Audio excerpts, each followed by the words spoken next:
about the topic. In a research paper, the methodology section allows the reader to critically evaluate a study's overall validity and reliability. So, research methodology is a very vital for any research paper.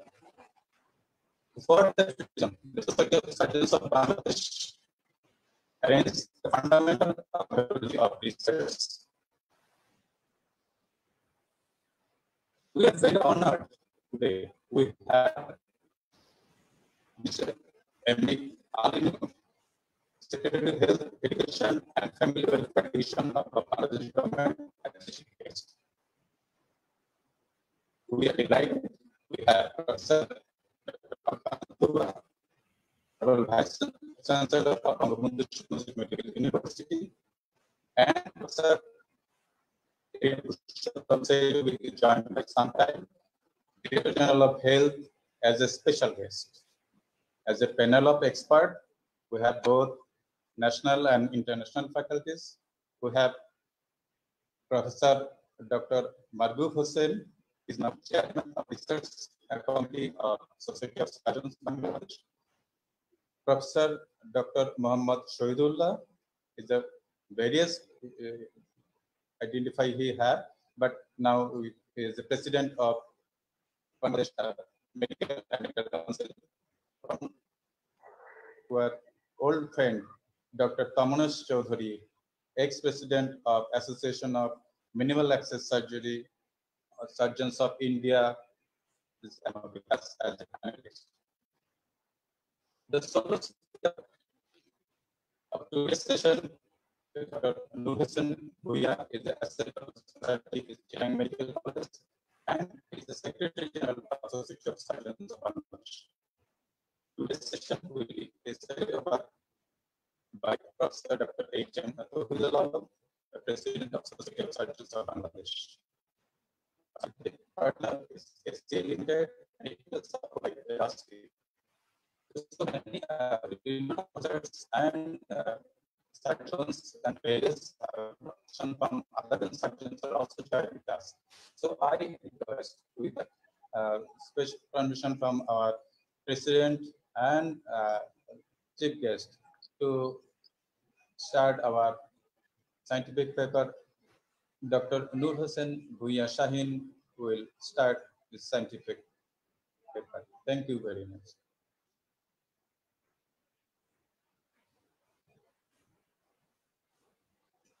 Dr. Noor Hossain Bhuiya, please unmute and start. Yes.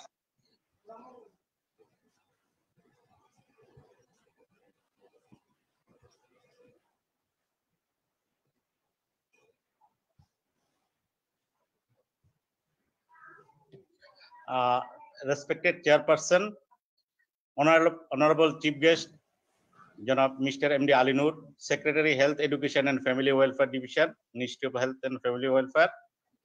Respected Special Guest, Professor Konok Kanti Barua, Vice Chancellor Bangabandhu Sheikh Mujib Medical University, Professor A.B.M. Khurshid Alam, Professor of Surgery and Director General of DGSS, and panel of experts, Professor Margoof Hossain, Professor Muhammad Shohidullah, Dr. Tamonesh Choudhury.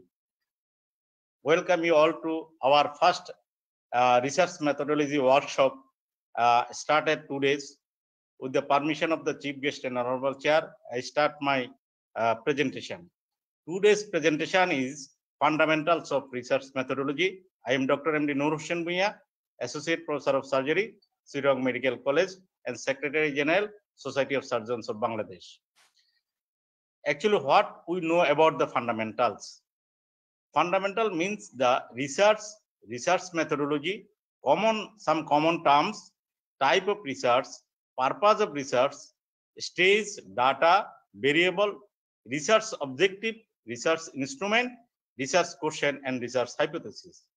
As the research, all research activities, it is really tough to understand and understood by the English fully.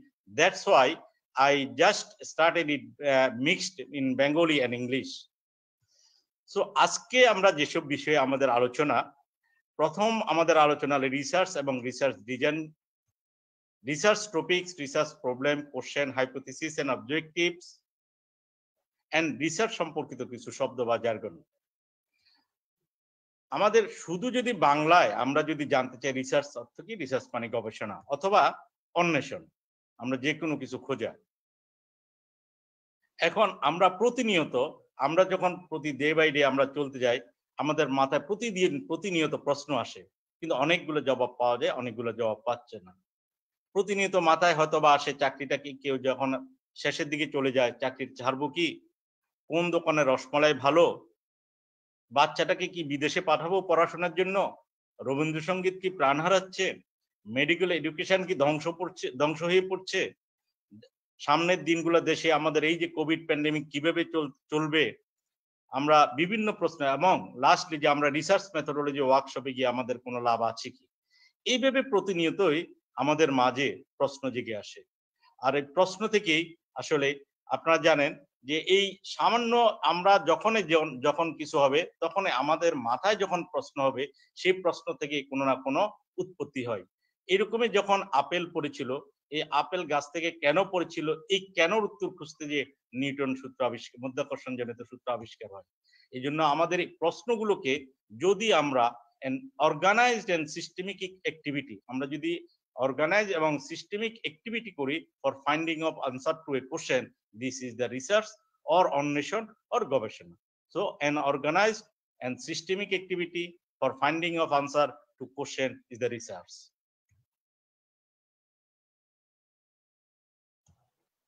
আমরা যদি আমাদের এমন হয় যে আমরা এমন কাজ করলাম যার কোনো আনসার পাওয়া যাচ্ছে না, যদি কোনো আনসার না পাওয়া যায় সেখানে রিসার্চ অ্যাক্টিভিটিস হবে না। সুতরাং আমাদেরকে আনসার খুঁজে নিতেই হবে। আর এই আনসার গুলা আমাদের পাইতে গেলে আমাদের রিসার্চের অনেকগুলো ধরন আছে, যেমন ডেসক্রিপটিভ রিসার্চ, যে শুধু আমাদের যা ঘটে যাচ্ছে এটা সম্বন্ধে যখন শুধু বর্ণনা বা অ্যাফেয়ার্স পাই। আমাদের অ্যানালাইটিক্যাল রিসার্চ, আমরা যখন কম্পেয়ার করি, এটা হলো অ্যানালাইটিক্যাল রিসার্চ। কোয়ালিটেটিভ রিসার্চ অর্থাৎ deals with the qualitative phenomenon or data. Quantitative research deals with the quantitative phenomenon or data. And applied research, যা আমরা ডিল করি প্রবলেম সলভ করার জন্য। এবং lastly the basic or pure research deals with basic biological process at cellular level. এখন research methodology কি? আমরা various systematic steps adopted to conduct the research and to conclude. আমরা পুরো জিনিসটা যখন একসাথে আমরা স্টেপ বাই স্টেপ আমরা লাস্টলি কনক্লুড করব, তখন এটা রিসার্চ মেথোডোলজি। এবং the part of the research methodology is the research method. আমরা রিসার্চ পারপাস কি, আমাদের রিসার্চ আমরা কেন করব? যে কোনো নতুন ফ্যাক্ট ডিসকভার করা অথবা পুরানো ফ্যাক্ট ভেরিফাই এবং টেস্ট করার জন্য, এক্সিস্টিং ফ্যাক্টস সংক্রান্ত কোনো কোশ্চেনের উত্তর, কোনো ফেনোমেননের ব্যাখ্যা বা কোনো প্রবলেমের সমাধান খোঁজার জন্য, নতুন কোনো সায়েন্টিফিক থিওরিজ, কনসেপ্ট বা টুলস ব্যবহার করার জন্য। তাহলে আমাদেরকে খেয়াল রাখতে হবে যে আমরা আসলেই রিসার্চ কেন করি? নতুন ফ্যাক্ট ডিসকভার অথবা ভেরিফাই করার জন্য, এক্সিস্টিং কোনো ফ্যাক্টস এর আনসার করার জন্য এবং সায়েন্টিফিক কোনো থিওরির জন্য। আর সেই জন্য আমাদের বিজ্ঞান মনস্কতা থাকতে হবে, আমাদের সবসময় সায়েন্টিফিক মন থাকতে হবে এবং প্রশ্নকাতর প্রাণ থাকতে হবে। অর্থাৎ আমরা প্রতিনিয়তই প্রশ্নের ভিতর দিয়ে আগাতে হবে, আমি কেন করছি, কিভাবে করছি, আমার কেন করতে হবে। এই প্রশ্নগুলো যখন আসবে মাথায়, তখনই আমাদের সায়েন্টিফিক ব্যাখ্যাটা চলে আসবে। এখন যদি আমরা মনে করি যে আমি মনে করি, আমি বিশ্বাস করি, প্রত্যেকটা এই মনে করি বিশ্বাস করি সাথে যদি প্রমাণ যদি যুক্ত করা যায় যে আমার এটার প্রমাণ কি, তখনই আমাদের রিসার্চ অ্যাক্টিভিটি স্টার্ট হবে। সো রিসার্চ কি? Research is the contribution to the new knowledge. আমরা যে কোনো একটা পারপাজে আমাদের নিউ নলেজটাকে কন্ট্রিবিউশন করাটাই আমাদের রিসার্চ। এই রিসার্চ গুলো করতে গেলে আমাদের কিছু টার্ম আমাদেরকে জানতে হবে, কিছু জার্গন আমাদেরকে জানতে হবে। রিসার্চের মধ্যে যেমন আছে পপুলেশন। পপুলেশনকে আমরা যেমন যদি রিসার্চ করি, বাংলাদেশের সব ডাক্তারদের আমরা ব্লাড প্রেশার মাপবো, এটা কোনো মতেই কোনোদিন সম্ভব না। তাহলে এই জন্য আমরা যার উপরে কাজ করবো, আমরা যখন কনক্লুড করতে যাব, যখন এন্টায়ার গ্রুপকে মিনিং করবে, the entire group of study element is the research. অর্থাৎ full doctors group of Bangladesh is the research population. এখন এখান থেকে আমি যদি মনে করি যে প্রত্যেকটা ডিভিশনে আমি 10 জন 20 জন করে নিব, দিস ইজ দ্য স্যাম্পল, অর্থাৎ part of population is the sample. এবং এই যে পপুলেশন এবং স্যাম্পলের প্রত্যেকের আবার ভেরিয়েবলস আছে, অর্থাৎ একই ধরনের কিন্তু তার দেখা যাবে ক্যারেক্টারিস্টিক্স ভেরি করতেছে, যেমন কারো হাইট, কারো ওয়েট, কারো ব্লাড প্রেশার, কারো স্কিন কালার, কারো হেয়ার স্টাইল। এই যে একই ধরনের পপুলেশনে যাদের ভেরিয়েশন আছে এটা হলো ভেরিয়েবল। এবং এই যে আমাদের আমরা যে রেকর্ডের ইনফরমেশন গুলা, values or information recorded N individual or object, আমরা যখন এই ইনফরমেশন গুলা রেকর্ড করব তখন এটাকে বলবে ডাটা। এখানে দুইটা টার্মস, প্যারামিটার এবং স্ট্যাটিস্টিক্স, একটু যদি আমরা খেয়াল করে বুঝতে পারবো। প্যারামিটার মিন্স পপুলেশন এবং স্ট্যাটিস্টিক্স মিন্স স্যাম্পল, অর্থাৎ summary value of population means হলো parameter and the summary value of sample means the হলো স্ট্যাটিস্টিক্স। তাহলে আমাদের খেয়াল রাখতে হবে, আমরা যখন প্যারামিটার বলবো তখন পপুলেশনের summary value main proportion indicate করবে, আমরা যখন স্ট্যাটিস্টিক্স বলবো তখন স্যাম্পলের সামারি ভ্যালু ইন্ডিকেট করবে। তাহলে এই দুটো জিনিস আমাদেরকে ক্লিয়ার থাকবে। এখন আমাদের টাইপস অফ ডাটা, আমাদের কি কি ডাটা আছে আমাদের, আমরা যদি চিন্তা করি আমাদের কোয়ান্টিটেটিভ ডাটা অর্থাৎ numerical and qualitative data or categorical data আছে। কোয়ান্টিটেটিভ ডাটা কি? এটা হলো varies in amount and can be measured, কোয়ান্টিটিতে যেটা মেজার্ড করা যায় and can take any value within certain limit, যেমন হাইট, ওয়েট এটসেট্রা। এখানে এই কোয়ান্টিটিভ ডাটাটা আবার দুই ধরনের, একটা হলো কন্টিনিউয়াস আর একটা হলো ডিসক্রিট। কন্টিনিউয়াস মানে হলো আমি পয়েন্টে যেতে পারবো, একটা সোজা যদি আমরা চিন্তা করি যেমন 5.5, 5.6, যেমন হাইট যদি আমরা বলি কারো 5.5 ফিট, 5.6 ফিট এভাবে বলা যায়। কিন্তু ডিসক্রিট মানে হোল নাম্বার, যেমন ফ্যামিলি মেম্বার আমরা বলতে পারি যে 2 জন, 3 জন, 5 জন, hospital bed 1000 bed, 500 bed, 200 bed এভাবে আমরা বলতে পারি। ডিসক্রিট মিন্স হলো তার হোল একটা নাম্বার থাকবে, আর কন্টিনিউয়াস মিন্স হলো যে আমরা পয়েন্ট যে আমরা এটাকে কন্টিনিউয়াস করা যাবে। এখন আমরা যদি ক্যাটাগরিক্যাল ডাটা আমরা ভাগ করি, ক্যাটাগরিক্যাল ডাটা অর এটার আরেকটা নাম হলো কোয়ালিটেটিভ ডাটা। ক্যাটাগরিক্যাল ডাটা আর qualitative data varies in kinds and can not be measured. ওখানে যেমন আমরা মেজার করলাম একটা বেড, দুইটা বেড, তিনটা বেড, এখানে মেজার করা যায় না। এটা আবার এই যে কোয়ালিটেটিভ ডাটা আবার আমাদের দুই ধরনের, একটা হলো নমিনাল ডাটা আর একটা অর্ডিনাল ডাটা। নমিনাল ডাটা যেমন সেক্স, আমরা যদি বলি সেক্স যদি আমরা মেল অথবা ফিমেল বলি বুঝাই, আমরা রিলিজিয়ন বললে আমরা ইসলাম, মুসলিম, ইসলাম, বৌদ্ধ, খ্রিস্টান এগুলো বুঝাই। তাহলে এটা হলো নমিনাল ডাটা, এখানে র্যাঙ্ক করা যায় না, আনর্যাঙ্কড। আর অর্ডিনাল ডাটা এটা হলো র্যাঙ্ক অনুযায়ী, যেমন আমরা টিউমার গ্রেড করি, এখানে গ্রেড 1, 2, 3 এখানে গ্রেড করা হয়, অথবা আমরা ভালো খারাপ গ্রেড করি, অথবা আমরা পেইন স্কোর গ্রেড করি। এই যে গ্রেডটা করা হয় এটা হলো অর্ডিনাল ডাটা। যেখানে গ্রেডিং থাকবে সেটা হলো অর্ডিনাল, আর যেখানে আনর্যাঙ্কড অথবা গ্রেডিং থাকবে না সেটা হলো নমিনাল ডাটা। তাহলে আমাদের ডাটা হলো আমাদের মেইনলি খেয়াল রাখতে হবে আমাদের কোয়ান্টিটেটিভ ডাটা এবং কোয়ালিটেটিভ ডাটা। ওখানে কন্টিনিউয়াস, ডিসক্রিট, এখানে নমিনাল এবং অর্ডিনাল। এখন আমাদের ভেরিয়েবল, আমরা যে একটু আগে বললাম যে ভেরিয়েবল আমাদের কি, ভেরিয়েবল হলো তিন ধরনের, একটা হলো ইন্ডিপেন্ডেন্ট ভেরিয়েবল অথবা এক্সপোজার, একটা হলো ডিপেন্ডেন্ট ভেরিয়েবল অথবা আউটকাম, একটা হলো কম্পাউন্ডিং ভেরিয়েবল অর্থাৎ ইন বিটুইন টু। আমি যদি এক্সাম্পল দিয়ে বুঝাই, যেমন ইন্ডিপেন্ডেন্ট ভেরিয়েবল অথবা এক্সপোজার, আমরা যদি বলি যে একজন মানে যাদের কোলেস্ট্রল অথবা যারা ওবেস, আমরা যদি ওবেসকে যদি এক্সপোজার করি, ওবেস যারা তাদের মায়োকার্ডিয়াল হার্ট অ্যাটাক হবে। এখন ওবেস হলো আমাদের এক্সপোজার, আর হার্ট অ্যাটাক বা এমআই হলো আমাদের আউটকাম। তাহলে এই যে এক্সপোজার যেটা, এটা হলো ইন্ডিপেন্ডেন্ট, ওবেসিটি হলো ইন্ডিপেন্ডেন্ট ভেরিয়েবল, এটার কজ ইনপুট অথবা ইনফ্লুয়েন্স বাই দা আউটকাম দ্বারা অনেক সময় ইনফ্লুয়েন্স করা যায়। আমরা যদি তার এমআইটা ধরি, এটা হলো আউটকাম, অর্থাৎ ওবেসিটি যার বেশি তার এমআই ডেভেলপ করছে। এখন এখানে কম্পাউন্ডিং ভেরিয়েবলটা কি? এখন ওবেসিটি যার বেশি তার যে এমআই আছে, যে কোনো একজন এসে বললো যে এখানে যাদের ডায়াবেটিস আছে, যাদের প্রেশার আছে তাদের বেশি এমআই হয়েছে দেন যাদের ডায়াবেটিস নাই, প্রেশার নেই। এই যে ওবেসিটি থেকে আমাদের এমআই, এটার ওবেসিটিটা এক্সপোজার, এমআইটা হলো আমাদের আউটকাম। এর মাঝে দিয়ে ডায়াবেটিস এবং হাইপারটেনশন, এই দুইটা যে আমাদেরকে এই দুইটার মধ্যে রিলেশন যুক্ত করছে, এটা হলো আমাদের কম্পাউন্ডিং ভেরিয়েবল। তাহলে আমাদের এক্সপোজার এবং আউটকামের মধ্যে যেটা আমাদের ইন বিটুইন থাকে, এটা হলো আমাদের কম্পাউন্ডিং ভেরিয়েবল।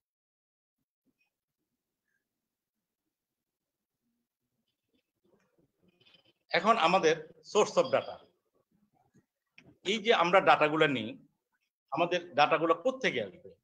এটা হলো একটা অবজারভেশন থেকে আসতে পারে, এক্সপেরিমেন্ট থেকে আসতে পারে, মেজারমেন্ট অথবা কাউন্টিং থেকে আসতে পারে। আমরা সার্ভে যে করি, আমাদের দেশে যে সার্ভে হচ্ছে বা বিভিন্ন জায়গায় যে সার্ভে থেকে আসতে পারে। আমাদের ল্যাব টেস্ট থেকে হতে পারে, রেকর্ড বুক থেকে হতে পারে, যেটা সাধারণত সার্জারিতে ম্যাক্সিমাম রেকর্ড বুক থেকে আমরা করি, যে আমরা অপারেশন করার পর দেখা যায় পুরো বছর কয়টা অপারেশন করলাম, কি ধরনের অপারেশন করলাম, এই যে আমরা রেকর্ড বুক থেকে নিই, এই ধরনের এটাও একটা সোর্স হতে পারে, অথবা আদার যে সোর্স গুলা, আমাদের অনেকগুলো সোর্স থেকে আমাদের ডাটা আসতে পারে। এখন যদি আমরা চিন্তা করি যে আমরা রিসার্চ অ্যাক্টিভিটিতে যেতে হলে আমাদের স্টেপ গুলো কি কি, আমরা কিভাবে যাব? রিসার্চ অ্যাক্টিভিটির ইউজুয়ালি 5টা স্টেপ। ফার্স্ট, যে কোনো কিছু আমরা কাজ করার সময়, শুধু রিসার্চ না, আমরা যে কোনো কাজ করার সময় আমরা যখন একটা কাজ করব তার আগে একটা প্ল্যানিং দরকার। করে ফেলো। First step is the planning. পরীক্ষাটা করে ফেলো, হ্যাঁ, পরীক্ষাটা করে প্ল্যানিং আমাকে করার দেখাও। পরপরই আমাদেরকে এই প্ল্যানিং সেট করার পরে আমাদেরকে ইমপ্লিমেন্টেশনে যেতে হবে, অথবা আমাদেরকে ডাটা কালেকশনে যেতে হবে।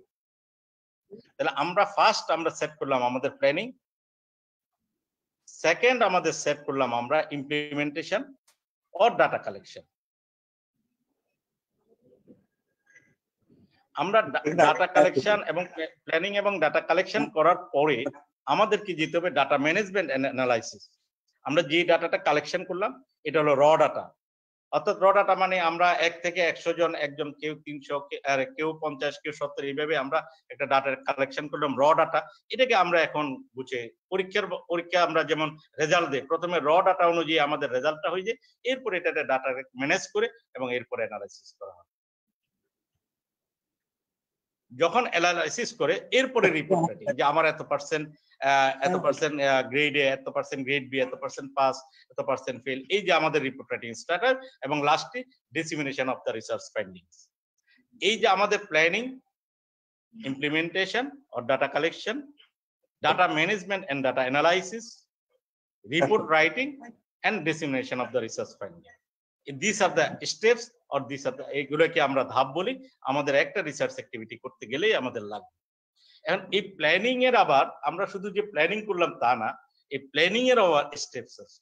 আমি ডিটেলস এখানে বলবো না, কারণ আমাদের আজকে ফান্ডামেন্টালস নিয়ে আমি অল্প অল্প তুলে ধরবো। আমাদের বাকি 6 দিনে আমাদের সবগুলা ডিটেলস বলা হবে। যে কোনো প্ল্যানিং করতে গেলে প্রথমে আমার যে আমার আশেপাশে আমি যে কাজ করতে যাচ্ছি, অর্থাৎ আমার প্রবলেম, আমি কি নিয়ে কাজ করবো, অথবা টপিক আমাকে আইডেন্টিফাই করতে হবে। আমি যদি আমার কাজ প্রবলেমটা আইডেন্টিফাই না করি তাহলে আমি কাজ করতে পারবো না। এই জন্য ফার্স্ট স্টেপ হলো যে আমাকে প্রবলেম অথবা টপিক আইডেন্টিফিকেশন। এই টপিক অথবা প্রবলেম আইডেন্টিফিকেশন করার পরে আমাকে এটা সম্বন্ধে এখন জানতে হবে, বিভিন্ন জনে আগে কি আছে, কোন বইতে কি আছে, অথবা জার্নালে কি আছে, এইভাবে আমাকে research knowledge building, knowledge gather করতে হবে। এই নলেজ গ্যাদার করে আমাকে সব একটা স্টেটমেন্টে নিয়ে আসতে হবে। তারপরে আমরা এই রিসার্চ কোশ্চেন তৈরি করতে হবে যে আমার এখান থেকে আমি কি কোশ্চেন পেলাম, আমার হাইপোথিসিস কি, আমি আসলে এই যে প্ল্যান করলাম এটা আমার এই রিসার্চ অ্যাক্টিভিটির অবজেক্টিভসটা কি, এরপরে আমার স্টাডি পপুলেশন কি হবে, স্যাম্পল সাইজ কি হবে, এবং স্যাম্পলিং টেকনিক কি হবে আমাকে ঠিক করতে হবে। এবং এইগুলোর উপর বেসিস করে study design, data collection plan and last is data collection instrument আমাকে তৈরি করতে হবে। এই প্রবলেম আইডেন্টিফিকেশন করতে প্রথমে আমরা আমাদের স্টুডেন্টরা, আপনারাও সবাই দেখছেন যে সবচেয়ে বেশি কষ্ট হলো যে প্রবলেম আইডেন্টিফিকেশন। প্রতিনিয়ত স্টুডেন্ট আছে, স্যার আমি কোন জায়গায় কাজ করব, কোন ফিল্ডে কাজ করব। প্রথম মাথায় যেটা আছে, আচ্ছা আমি কোন ফিল্ডে কাজ করা যায়। এরপরে একটা ফিল্ড আমরা বললাম যে ঠিক আছে তুমি করো, যে তুমি ঠিক আছে পাররেক্টাল ব্লিডিং, এন্ড পাররেক্টাল ব্লিডিং বিশাল একটা সাবজেক্ট, এই ফিল্ডের কোন টপিকের উপর কাজ করা যায়। তারপরে আসবে এই টপিকের কোন প্রবলেম নিয়ে কাজ করা যায়। তাহলে আমাকে প্রতিটা স্টেপ বাই স্টেপ, আমি প্রথমে বড় একটা ফিল্ড ধরলাম, ফিল্ড থেকে আমি আরেকটু কনসেস করে ছোট নিয়ে আসলাম, এরপর আমি মেইন প্রবলেমে আমি চলে গেলাম। So the identifying this problem can actually the hardest part of the research. যখন রিসার্চের আমি প্রবলেম আইডেন্টিফাই করতে পারবো, তখন আমাকে বুঝতে হবে যে আমি একটা হার্ডেস্ট পার্ট আমাকে আইডেন্টিফাই করা হয়ে গেছে। এখন পরবর্তীতে কোশ্চেন আসবে, যখন আমি আইডেন্টিফাই এই প্রবলেমের উপর কোনো কোশ্চেনের আনসার পাওয়া যায়নি, যে ঠিক আছে আগে তো এটা নিয়ে অ্যাক্টিভিটি হচ্ছে, এখন এই প্রবলেমের কোনো এমন কোনো কোশ্চেন আসে যেটা নিয়ে আনসার পাওয়া যায়নি, এরকম যখন হবে আমি এই প্রবলেমগুলো কিভাবে আইডেন্টিফাই করা যায়। যেমন দেখা যাচ্ছে যে আমরা প্রতিনিয়ত আমাদের চারিপাশে বা আমাদের অ্যাক্টিভিটিসে দেখা যায় যে বারবার একটা কিছু ঘটছে, হঠাৎ একটা কিছু ঘটলো যার কোনো ব্যাখ্যা পাওয়া যাচ্ছে না, অথবা কেউ কোনো একটা প্রবলেম তুলে ধরছেন বা আগের এক বা একাধিক স্টাডি থেকে কোনো ধারণা হয়েছে, এরকম একটা যদি কিছু ঘটে থাকে, তাহলে আমার প্রবলেম আইডেন্টিফিকেশনের মধ্যে আমার যদি এরকম হয় যে আমি এটা নিয়ে তুললাম যে বারবার একটা কিছু কেন ঘটছে, আমি যদি এক্সাম্পল দিয়ে দিই, যেমন বারবার একটা কিছু ঘটছে, কি ঘটছে, delayed on dealing after emergency surgical procedure. আমরা যখন হসপিটালে অপারেশন করি দেখা যাচ্ছে যে প্রত্যেকটা পেশেন্টের বা অনেকগুলো পেশেন্টের বারবার ওন ডিলিং ডিলে হচ্ছে, এই যে বারবার হচ্ছে কেন হচ্ছে, আমি যদি এটা নিয়ে কাজ করি, আমরা যদি হঠাৎ একটা কিছু ঘটলো, কি ঘটলো, যেমন increase incidence of COVID-19 in committee, হঠাৎ করে এই যে ইনসিডেন্সটা কোভিড-19 কমিটিতে চলে আসলো, এটা নিয়ে আমাকে যদি আমি যদি চিন্তা করি, আমি যদি কোশ্চেন করি, আমি যদি আগাই, তাহলে আমাকে রিসার্চ করা যাবে। অথবা কেউ কোনো একটা প্রবলেম তুলে ধরছেন আগের এক বা একাধিক স্টাডি থেকে, যেমন কিছু ড্রাগ আমরা একটা পেশেন্টকে দিলাম, দেখা গেলো এটা অন্য একটা ড্রাগ অন্য কাজে দিলাম, কিন্তু সে অন্য নতুন কোনো একটা বেনিফিশিয়াল কাজ তৈরি করবে, যেমন some indigenous drug may reduce the cholesterol. আমরা যদি দেখা যায় আমি দিছি একটা কাজে কিন্তু তার আরো বেনিফিশিয়াল ইফেক্ট হচ্ছে, কেন হচ্ছে এটা যদি আমি তুলে ধরতে পারি, এটাও আমার একটা রিসার্চ। নেক্সট সেকেন্ড স্টেপ হলো আমরা নলেজ গুলা কোথা থেকে পাই, আমি একটু আগেই বলছি, যেমন বুকস, জার্নাল, রিপোর্ট, বিভিন্ন রিপোর্ট থেকে পাই, থিসিস থেকে, এমনকি পেপার থেকে পাই, আমরা ম্যাগাজিন থেকে পাইতে পারি, বিভিন্ন আমরা এই যে সোর্সগুলো আমাদেরকে নিতে হবে, আমাদেরকে যদি আমরা নলেজ গ্যাদার করতে, এরপরে আমরা এটাকে একটা স্টেটমেন্টে নিয়ে আসতে হবে, careful detailing of research problem from revise dimension of its concept. আমরা এটাকে একটা কনসেপ্ট তৈরি করে, এই যে আমরা নলেজ গ্যাদার করছি, তারপরে আমাদেরকে একটা স্টেটমেন্ট অফ রিসার্চ প্রবলেম তৈরি করতে হবে, এবং এটার কিছু কম্পোনেন্ট থাকে, যেমন আমার ম্যাগনিটিউড, প্রবলেমটার ম্যাগনিটিউড কেমন, selecting basis of the selecting of the problem, rationale কি, আমরা সবসময় রেশনালি নিয়ে জিজ্ঞেস করি, present state of the knowledge, আমাদের gaps in between the knowledge, কোনো গ্যাপ আছে কিনা, এবং আমরা কি করব এবং কি করতে পারি, এই সব হলো আমাদের একটা component, how it will contribute to solve the problem, এবং আলটিমেটলি কিভাবে এটা সলভ করবে। এবং এরপর হলো যে আমাদের রিসার্চ হাইপোথিসিস। আমাদের রিসার্চ হাইপোথিসিসটা কি, এটা লজিক্যাল হতে হবে, ইন্টেলিজেন্ট হতে হবে, tentative and testable, answer to the research question হতে হবে। Task of research is to test, not to prove the hypothesis. আমি আরেকটু পরে গেলে এটা রিসার্চ কোশ্চেন এবং হাইপোথিসিস নিয়ে আমি আরেকটু ডিটেলস বলছি। এখন আমাদের রিসার্চ অবজেক্টিভসটা কি, research objective, overall goal of the research. আমরা যদি বলি যে একটা ছেলে, আমরা বললাম যে এই ছেলেটা খুব মেরিটোরিয়াস, খুব ভালো, অথবা সে খুব জানাশোনা, সে খুব অনেক কিছু জানে, তাহলে এই যে সে অনেক কিছু জানে, সে মেরিটোরিয়াস, এটা হলো আমার ওভারঅল অবজেক্টিভ।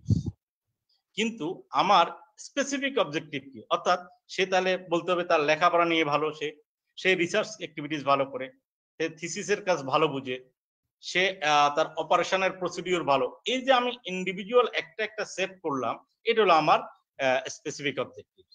ওভারঅল গোলটা সে ভালো, এটা হলো ওভারঅল অবজেক্টিভ, অর্থাৎ রিসার্চ অবজেক্টিভ অথবা জেনারেল অবজেক্টিভ। আর আমি যে প্রত্যেকটা ক্ষেত্রে তুলে ধরলাম যে এই ক্ষেত্রে ভালো, এটা হলো আমার স্পেসিফিক অবজেক্টিভ। তাহলে আমাকে একটা ভালো রিসার্চ টপিক বলতে আমরা কি বুঝবো, যে টপিকসটা আমরা যদি নিজেকে প্রশ্ন করি কেমন হতে হবে, আমার যে কোনো একটা রিসার্চের উপর আমার কাজ করা দরকার আছে কিনা, কাজ করা কি দরকার, আগে আমাকে এটাই চিন্তা করতে হবে, এবং দরকার আছে বাট সম্ভব কিনা, এই কাজের প্র্যাকটিক্যাল কোনো অ্যাপ্লিকেশন আছে কিনা। আমি এমন এক কাজ করলাম যার কোনো প্র্যাকটিক্যাল অ্যাপ্লিকেশন নাই, তার কোনো রেজাল্ট নাই, তাহলে ওটা হবে না, এবং কাজটা কি ইথিক্যালি অ্যাকসেপ্টেবল কিনা, এই কয়েকটা জিনিস আমাকে মনে হয়, কাজ করা কি দরকার, কাজ করা কি সম্ভব, কাজের কোনো প্র্যাকটিক্যাল অ্যাপ্লিকেশন আছে কিনা, কাজ কি ইথিক্যালি অ্যাকসেপ্টেবল কিনা। আমরা এমন একটা তৈরি করলাম যে যেটা ইথিক্যালি অ্যাকসেপ্টেবল, কাজটা করা যায়, সম্ভব, সবকিছু প্রয়োজন আছে, কিন্তু ইথিক্যালি অ্যাকসেপ্ট, একটা ফ্লাইটে করে উপর করে যাচ্ছে, এটা কি আমার ইথিক্যালি অ্যাকসেপ্টেবল। তাহলে আমার একটা ভালো যদি রিসার্চ টপিক আমি চিন্তা করি, আমাদেরকে কি চিন্তা করতে হবে, needed, feasible, applicable and ethical, এই চারটা ক্রাইটেরিয়া আমাকে ফুলফিল করতে হবে একটা ভালো রিসার্চ টপিক আমি যদি চিন্তা করি। আমাকে ইথিক্যাল ইস্যু নিয়ে আপনারা জানেন নুরেমবার্গ ট্রায়াল হয়েছিল, যেখানে তার থিসিসের রিসার্চের টপিকসটা খুব ভালো ছিল, বাট এটা ক্রুয়েল হিসেবে হয়েছে, যার ফলে নুরেমবার্গ ট্রায়াল হয়ে ওটাকে অবৈধ ঘোষণা করছে। এটা আমরা সবাই জানি। এখন আমাদের প্ল্যানিং আমাদের শেষ হলো। প্ল্যানিং এর পরবর্তী আমাদেরকে কি করতে হবে? আমরা অ্যাপ্রোপ্রিয়েট রিসার্চ ডিজাইন তৈরি করতে হবে। এটা আমাদের পরবর্তী ক্লাস আছে। স্যাম্পল সাইজ, স্যাম্পলিং টেকনিক এবং developing data collection plan and data collection instrument. এরপর আমরা কি করব? এবং ইমপ্লিমেন্টিং রিসার্চ এবং managing and analysis of data.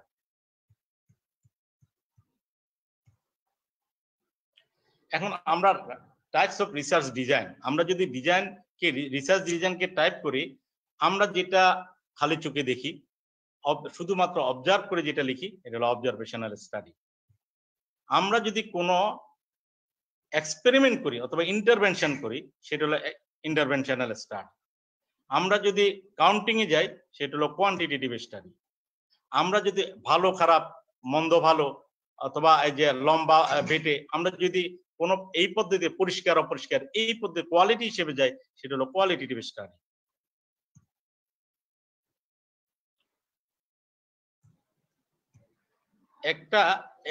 একটা জিনিস খেয়াল রাখতে হবে আমাদের, ডেসক্রিপটিভ স্টাডি মানে হলো আমরা ডেসক্রাইব করে যাব, আর অ্যানালাইটিক্যাল স্টাডিতে আমরা সবসময় কম্পেয়ার করে অ্যানালাইসিস করে যাব। ক্রস সেকশনাল স্টাডি কি? আমরা যদি এইভাবে যদি ক্রস সেকশনাল স্টাডি দিই, যে আমরা কাউকে টোবাকো, কেউ চিয়ার্স, কারো ওরাল ক্যান্সার আছে, নন চিয়ার্স কারো ওরাল ক্যান্সার আছে, এই যে দুইটা গ্রুপকে আমরা একসাথে কম্পেয়ার করে যখন আমরা একটা স্টাডি তৈরি করব, তখন হবে cross sectional study. Case control study কি? কেস কন্ট্রোল স্টাডি যেমন ক্যান্সার এবং নন ক্যান্সার নিলাম। ক্যান্সার আমরা নেওয়ার পরে আমরা দেখলাম যে কেউ, অর্থাৎ আমরা চিয়ার্স নন চিয়ার্স, কেউ টোবাকো, কেউ স্মোকার, কেউ নন স্মোকার। আবার যেখানে কন্ট্রোল আছে ওখানেও দেখা গেল কেউ স্মোকার, কেউ নন স্মোকার। এই যে আমরা দুইটা গ্রুপ নিলাম, একটা ক্যান্সার গ্রুপ, একটা কন্ট্রোল গ্রুপ, এদের মধ্যে চিয়ার্স এবং নন চিয়ার্স, অর্থাৎ আমরা যদি ইফেক্ট থেকে অথবা আমরা যদি আমাদের আউটকাম থেকে আমরা যদি আমাদের কজ খুঁজতে যাই, তাহলে এটা হলো কেস কন্ট্রোল স্টাডি। অর্থাৎ এটাকে আমরা আরেকটা বলি রেট্রোস্পেক্টিভ স্টাডি। ইফেক্ট থেকে যখন আমরা কজে যাব, আমরা যখন আমাদের যেমন এমআই হয়েছে, কাদের হয়েছে? ওবেস পেশেন্টদের হয়েছে। যে এমআই থেকে যখন আমরা ওবেসিটির দিকে যাব, সেটা হয়ে যাবে আমাদের কেস কন্ট্রোল স্টাডি। অর্থাৎ আমরা পূর্বে সে কি কি করছে এটা যখন আমরা ধরে আসবো, তখন এটা কেস কন্ট্রোল স্টাডি অথবা রেট্রোস্পেক্টিভ স্টাডি। আগের কারণগুলো আমরা খুঁজে বের করব। আমরা যদি সামনের দিকে যাই, অর্থাৎ আমরা দুইটা গ্রুপ এখন বের করলাম, যারা চিয়ার্স নন চিয়ার্স, যারা স্মোকার নন স্মোকার, এদের কাদের ক্যান্সার হয়েছে, কাদের ক্যান্সার হয় নাই। আমরা যদি এখন এই যে স্মোকার নন স্মোকার, কাদের ক্যান্সার হয়েছে, কাদের ক্যান্সার হয় নাই, এইটা থেকে যাই, অর্থাৎ আমরা কজ থেকে যখন ইফেক্টের দিকে যাব, এটা হলো প্রসপেক্টিভ স্টাডি। অর্থাৎ কজ টু ইফেক্ট হলো প্রসপেক্টিভ স্টাডি, আর ইফেক্ট টু কজ হলো রেট্রোস্পেক্টিভ স্টাডি। এখন আমরা যদি রিসার্চ কোশ্চেনে আমরা যদি চিন্তা করি, কোশ্চেনটা কি? সবসময় আমরা রিসার্চ কোশ্চেন চিন্তা করি, আসলে কোশ্চেনটা কি? Where is arising out of the problem in the mind of researcher? রিসার্চারের মনে যখন কোশ্চেন আসবে, for which researcher seek answer, এবং যেটার জন্য রিসার্চার আনসার পাওয়ার চেষ্টা করবে। আমরা আগেই বলেছি যে একটা আপেল গাছ থেকে পড়েছে, কেন পড়েছে, এটা যখন এই আনসারটা যখন রিসার্চারের মনে আসছে, তখন এটা রিসার্চ কোশ্চেন হয়ে গেছে। এই কোশ্চেনের কিছু ক্রাইটেরিয়া আছে, যেমন এটা ফিজিবল হইতে হবে, ইন্টারেস্টিং। আমি এমন একটা কোশ্চেন দিলাম যেটা কেউ শুনে না, শোনার বান করলো, এমন একটা কোশ্চেন দিতে হবে যেটাতে আকর্ষণ বেশি আসবে। এটা ইন্টারেস্টিং হতে হবে, নোবেল, রিলিভেন্ট এবং ইথিক্যাল হতে হবে। আর টাইপ অফ কোশ্চেন, যেমন আমরা কয়েকটা যদি ভাগ করি, হোয়াট, হোয়ার, হোয়েন, হু, আমরা যদি এই চারটে দিয়ে ভাগ করি, তাহলে যদি আনসার পাওয়া যায় এটা ডেসক্রিপটিভ স্টাডি। আমরা হাউ, হোয়াই এই দুটো যদি দিয়ে ভাগ করি, আমরা যদি আনসার পাই, সেটা হলো অ্যানালাইটিক্যাল স্টাডি। এই কোশ্চেন গুলো আমরা বিভিন্ন ভাবে করতে পারি। একটা হলো ওপেন, আমরা ওপেন কোশ্চেনারিজ দিয়ে করতে পারি, এটা হলো আনস্ট্রাকচার্ড। ক্লোজ, আমরা স্ট্রাকচারাল কোশ্চেন দিয়ে দিতে পারি, অথবা দুইটার মিশ্রণ মিক্স দিতে পারি। সেলফ অ্যাডমিনিস্ট্রেশন দিতে পারি, অথবা ইন্টারভিউর মাধ্যমে আমরা নিতে পারি। বর্তমানে যে আমাদের অনেক সময় টেলিফোন অথবা আমাদের ইন্টারনেটের মাধ্যমে যা হচ্ছে, এবং অথবা আমরা এটাগুলো অনেক ক্ষেত্রে কিন্তু আমরা ওপেন কোশ্চেন দিয়ে দিচ্ছি। এখন কোয়ালিটিজ অফ দ্য গুড কোশ্চেনারিজ, কি কি কোয়ালিটি থাকতে হবে? এটা অ্যাপ্রোপ্রিয়েট লেন্থ। আমি অনেক দূর 4 পাতা ধরে একটা কোশ্চেন করলাম, আলটিমেটলি এটা বুঝাই গেল না, তাহলে এটা কোশ্চেনটা গুড কোয়ালিটি হলো না। তাহলে আমাকে অ্যাপ্রোপ্রিয়েট লেন্থ থাকতে হবে, সিম্পল, স্পেসিফিক এন্ড আনএম্বিগুয়াস কোশ্চেন থাকতে হবে, সিম্পল, ক্লিয়ার এন্ড ইজি ল্যাঙ্গুয়েজে থাকতে হবে, লজিক্যাল সিকোয়েন্স থাকতে হবে, avoidance of double barrelled answer, suggestive of embarrassing the question, এবং অ্যাট্রাকটিভ লুক এন্ড লেআউট থাকতে হবে। দিস আর দ্য আমাদের qualities of good question. And কোশ্চেনে যদি আমরা বলি যে আসলে আমি যদি বাংলায় এটাকে নিয়ে আসি, রিসার্চে যে কোশ্চেনের উত্তর খোঁজা হয়েছে বা হবে, এটা হলো রিসার্চ কোশ্চেন। এখন এটা অবশ্যই মনে রাখতে, writing A question properly means the half the answer found. আমরা যে কোনো কোশ্চেনের মধ্যে আপনারা যখন চিন্তা করে দেখবেন যে অর্ধেক আনসার কোশ্চেনের মধ্যেই রয়েছে। তাহলে কোশ্চেনটা এমন ভাবে করতে হবে যার হাফ আনসার রিসার্চ কোশ্চেনের মধ্যেই থেকে যাবে। এটা আমি যেমন দুই একটা এক্সাম্পল যদি দিই, রিসার্চ কোশ্চেন এবং স্টাডি ডিজাইন আমরা কিভাবে করি। What is the serum uric acid concentration in pregnancy induced hypertensive patient? তাই এটা আমাদের হবে ক্রস সেকশনাল স্টাডি। আমরা ওই সময়ে আমরা সিরাম ইউরিক অ্যাসিড সবাই দেখে নিলাম। অথবা যদি আমরা করি, is the uric acid concentration in the PIS patient with adverse fetal outcome higher than the PIS patient without adverse fetal outcome? এটা হলো কেস কন্ট্রোল, অর্থাৎ আমরা আগে থেকে এগুলো দেখে নিলাম। এটা হলো কেস কন্ট্রোল স্টাডি। এখন যদি আমরা স্টাডি ডিজাইন যদি ওভারভিউ করতে যাই, একটা জিনিস খেয়াল আমি এখানে দেখাচ্ছি, টুডে অর্থাৎ আজকে আমরা বললাম যে রাঙ্গামাটিতে অথবা চট্টগ্রামে আমরা দেখলাম যে আজকে আমরা মাইকিং করে দিলাম, জ্বর কাশির যত রোগী আছেন তারা এক জায়গায় জড়ো হন, তাদের করোনা আছে কিনা আমরা দেখি। এই যে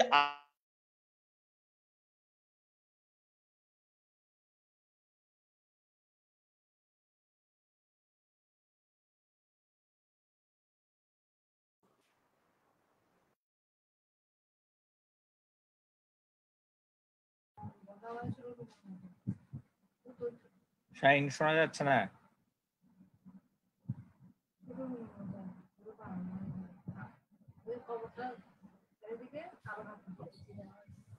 আঁকা কি করতেছে কে? শাহিন, আঁকা কিগুলা কে করছে? স্ক্রিনে আঁকা কি করছে?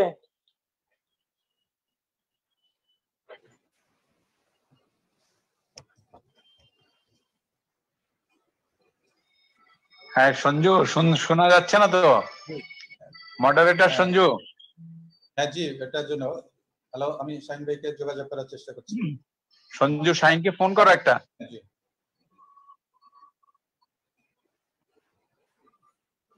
Most likely poor internet connection.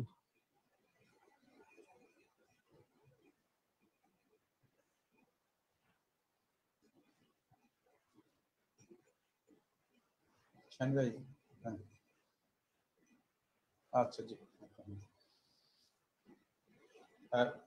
Technically এখনই ডিস্ট্রিবিউট হবে sir. Sorry sir for this technical problem.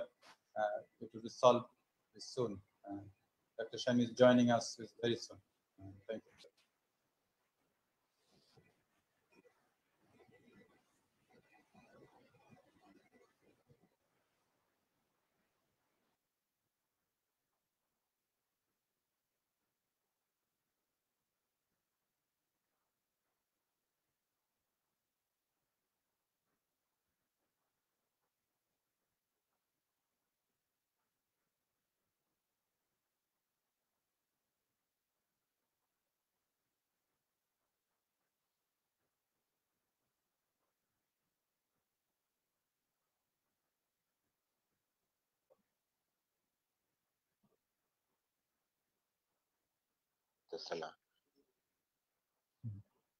Shaheen, unmute yourself.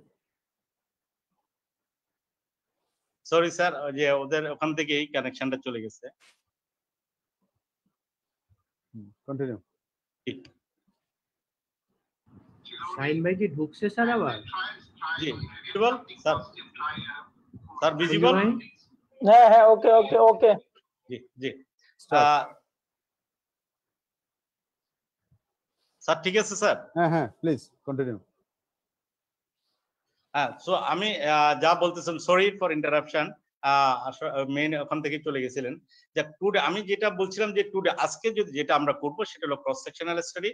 আমরা যদি প্রিভিয়াস অর্থাৎ আমরা যদি আগের রেকর্ড থেকে যদি আমরা যদি কোনো স্টাডি করতে যাই সেটা হলো কেস কন্ট্রোল স্টাডি। আমরা যদি ভবিষ্যতে কোনো কাজ করতে যাই সেটা হলো কোহর্ট স্টাডি। এখন কিছু স্টাডি আছে ফ্রম অতীত থেকে ভবিষ্যৎ পর্যন্ত, যেমন মোগল আমলে অনেক কিছু হয়েছে, এখন আমরা নাটক দেখি। এই যে মোগল আমলের নাটকটাকে এখন পর্যন্ত টেনে আনছে সেটা হলো হিস্টোরিক্যাল কোহর্ট স্টাডি, অর্থাৎ এটা অতীত থেকে আরম্ভ করে বর্তমান পর্যন্ত নিয়ে আসে। তাহলে আমাদের মেইনলি তিনটা যে স্টাডি খেয়াল রাখতে হবে, একটা হলো cross section study, case control study এবং cohort study. Cohort study means prospective study, cross sectional study means হলো present study, and case control study mean হলো রেট্রোস্পেক্টিভ স্টাডি। এখন আমরা যদি আলাদাভাবে ডিজাইন করতে যাই, আমরা আগেই বলছি quantitative, qualitative, observation and experimental, descriptive or analytical, and cohort, case control, cross sectional study. আমরা মোটামুটি একটা ব্রিফ ধারণা আমরা সবগুলো দিয়ে দিয়েছি যে আমাদের কোন স্টাডিটা করতে গেলে আমাদের কেমন ভাবে করতে হবে। এখন আমি আগেই বলছি রিসার্চ কোশ্চেন। রিসার্চ কোশ্চেনে আমরা আসলে অনেকভাবে আসে, অর্থাৎ আমরা নতুন কোনো কোশ্চেন আসতে পারে, কন্ট্রাডিক্টরি ফাইন্ডিংস থেকে আসতে পারে, ইমপারফেক্ট ডিজাইন থেকে আসতে পারে, অথবা একটা স্টাডি স্মল স্যাম্পল সাইজ ওখান থেকেও আমাদের কোশ্চেন আসতে পারে। আমরা বিভিন্নভাবে রিসার্চ কোশ্চেন আসতে পারে। এখন আমি বাংলায় যদি আমরা দিই যে 2 প্যাকেট আমি শ্বশুর বাড়ি এবং বাপের বাড়ি দিয়ে দিচ্ছি, যে বাপের বাড়ি এবং শ্বশুর বাড়ি 2 বাড়ির মিষ্টি আমাদেরকে একটা ফ্যামিলিতে আনা হবে। এখন কেউ বললো শ্বশুর বাড়ির মিষ্টি ভালো নাকি বাপের বাড়ির মিষ্টি ভালো, এই যে হঠাৎ করে আমার মাথায় আসলো কোনটা ভালো, this is the research question. এবং এটার জন্য আমাকে কি করতে হবে, আমরা যে এই দুইটা ভালো কিনা, অর্থাৎ আমাদেরকে কয়েকজনকে খাওয়াতে হবে। খাওয়ানোর পর দেখা গেল যে বাপের বাড়ির মিষ্টিটাই ভালো। এই যে বাপের বাড়ির মিষ্টিটাই ভালো, this is the research hypothesis. অর্থাৎ আমার কোশ্চেনের স্টেটমেন্ট হলো রিসার্চ হাইপোথিসিস। আমার মাথায় যেটা আসবে দিস ইজ দ্য কোশ্চেন, এবং আমার যে স্টেটমেন্ট আসবে this is the hypothesis. That means research question simply A question and research hypothesis is a statement. এই স্টেটমেন্টটা কি হতে হবে, এটা প্লজিবল হতে হবে এবং টেস্টেবল হতে হবে। সো আমরা রিসার্চ কোশ্চেন এবং আমরা রিসার্চ হাইপোথিসিস সম্বন্ধে বুঝলাম। এখন আমরা যদি এরকম একটা এক্সাম্পল দিই, does chewing sugarless gum have any beneficial effect on the impact of fast food on the teeth, এটার যে স্টেটমেন্ট হবে, রিসার্চ হাইপোথিসিসটা কি হবে, chewing sugarless gum has beneficial effect on the impact of fast food on the teeth. তাহলে কোশ্চেনটার স্টেটমেন্টটাই হবে, question is only a question and statement is a hypothesis. So research কোশ্চেনের ভিত্তিতে যদি আমরা কোনো স্টাডি ডিজাইন এবং মেথোডোলজি তৈরি করি, সেটা হলো ডেসক্রিপটিভ স্টাডি। আর যদি রিসার্চ কোশ্চেনে হাইপোথিসিস থাকবে, অর্থাৎ স্টেটমেন্ট তৈরি করা থাকবে, ওই স্টেটমেন্টের ভিত্তিতে অথবা হাইপোথিসিসের ভিত্তিতে আমরা যদি স্টাডি ডিজাইন এবং মেথোডোলজি তৈরি করি, সেটা হবে অ্যানালাইটিক্যাল স্টাডি। সো তার মানে কি হচ্ছে, তার মানে হলো হাইপোথিসিস কোথায় লাগছে, অ্যানালাইটিক্যাল স্টাডিতে, তাহলে ডেসক্রিপটিভ স্টাডিতে লাগছে না। এই অল্প কথা আমাদের সব সময় মনে রাখতে হবে, অর্থাৎ অ্যানালাইটিক্যাল স্টাডিতে আমাদের হাইপোথিসিস লাগবে, ডেসক্রিপটিভ স্টাডিতে আমাদের হাইপোথিসিস না হলেও চলবে। তাহলে এই যে রিসার্চ হাইপোথিসিস, এটাকে আমরা জানি সবাই, এটা 2 ভাবে লেখা যায়। একটা হলো নাল হাইপোথিসিস, আরেকটা জানি আমরা অল্টারনেটিভ হাইপোথিসিস। আমি আপনাদেরকে একটা এক্সাম্পল দিই। আপনারা সবাই চিন্তা করেন, একটা আসামি, মৃত্যুদণ্ড প্রাপ্ত আসামি, যখন তাকে কাঠগড়ায় দাঁড় করায়, তখন বিচারকের মনে কোন হাইপোথিসিস থাকে? বিচারক তখন কি চিন্তা করে, যে নাকি সে দোষী না? যখন আসামিটাকে কাঠগড়ায় দাঁড় করানো হয়, তখন কিন্তু বিচারক চিন্তা করে নাল হাইপোথিসিস, অর্থাৎ সে দোষী না। এখন যে প্রুফ করার করুক, যে কেউ প্রুফ করবে দোষী, আর সে তো দোষী না ধরে রাখছে। এই যে আমি আগের এক্সাম্পল দিয়ে যদি চলে যায়, আমরা আগে বলছি শ্বশুর বাড়ির মিষ্টি এবং বাপের বাড়ির মিষ্টি নিয়ে। এই যে 2টা বাড়ি প্রথমেই যখন আনা হয়েছে, আমরা যখন 5 জনকে খাওয়াইতে দিছি, 5 জনের প্রথম চিন্তা থাকবে কি, 2টা মিষ্টির মান সেম, কারণ সে যদি আগে থেকে চিন্তা করে যে মানে এটা ভালো, তাহলে তো হবে না। তাহলে সে চিন্তা করবে দুইটা মিষ্টির মধ্যে কোনো তফাৎ নাই। এই যে দুটা মিষ্টির মধ্যে কোনো তফাৎ নাই, সেটা কি? সেটা হলো নাল হাইপোথিসিস। এই নাল হাইপোথিসিসটা কোথায় আছে? এটা কি লিখিত ভাবে আছে? এটা হলো বিচারকের মাথায়। অর্থাৎ নাল হাইপোথিসিস থাকে কোথায়? নাল হাইপোথিসিস থাকে মাথায়। সব সময় চিন্তা করতে হবে যে আমার যখন স্টাডি চলবে, আমার তখন এই যে নাল হাইপোথিসিস, এটা আমার মাথায় থাকবে, আর আমার কাগজে কি থাকবে? রিসার্চ হাইপোথিসিস থাকবে পাতায়। এই কথাটা মনে রাখতে হবে। নাল হাইপোথিসিস থাকে মাথায়, রিসার্চ হাইপোথিসিস থাকে পাতায়। সো নো ডিফারেন্স, অর্থাৎ কোনো ডিফারেন্স যদি না থাকে, this is the null hypothesis. এবং এটাকে যদি রিজেক্ট করা হয়, এই যে ডিফারেন্সটাকে যদি রিজেক্ট করা হয়, তখন এটা হবে ডিফারেন্স। আর difference means this is the alternative hypothesis. তো অল্টারনেটিভ হাইপোথিসিস আমাদের মনে রাখা দরকার। কি মনে রাখা দরকার? আমরা যখন রিসার্চ করি, আমরা রিসার্চটা করি কি জন্য? কোনো হাইপোথিসিস প্রুভ করার জন্য না।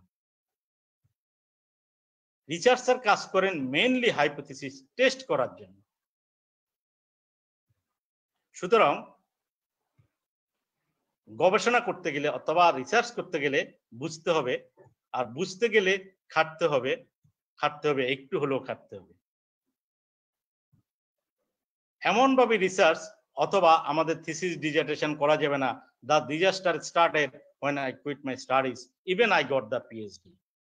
সো কিভাবে করতে হবে? কম্বাইনিং ওয়ার্ক এন্ড প্লেজার, একসাথেই করতে হবে। আমরা যখন প্রতিনিয়ত, আমি নিজে অনেকগুলো রিসার্চ হাইপোথিসিসের উপর কোর্স করছি, আমাদের এখানে শহীদুল্লাহ স্যার আছেন বা অনেকে আছেন। আমরা কোর্স করার পরে, আপনার কোর্স করার পরে কি দেখা যায়? আমাদের মাথা পুরো ব্ল্যাঙ্ক হয়ে গেছে। অর্থাৎ আমরা করার সময় বুঝি যে আমরা অনেক কিছু জানি, কিন্তু করা শেষ হওয়ার পরে আবার ভুলে যাই। এই জন্য রিসার্চ অ্যাক্টিভিটিসটা আমরা চাই প্রতি 3 মাস বা 4 মাস পর পর করতে পারলে সবার মনে থাকবে, কারণ রিসার্চটা very very important nowadays. So অন্তরে অতৃপ্তি রবে, সাঙ্গ করি মনে হবে, শেষ হইল না শেষ। থ্যাংক ইউ ভেরি মাচ সবাইকে for hearing here. Thank you very much.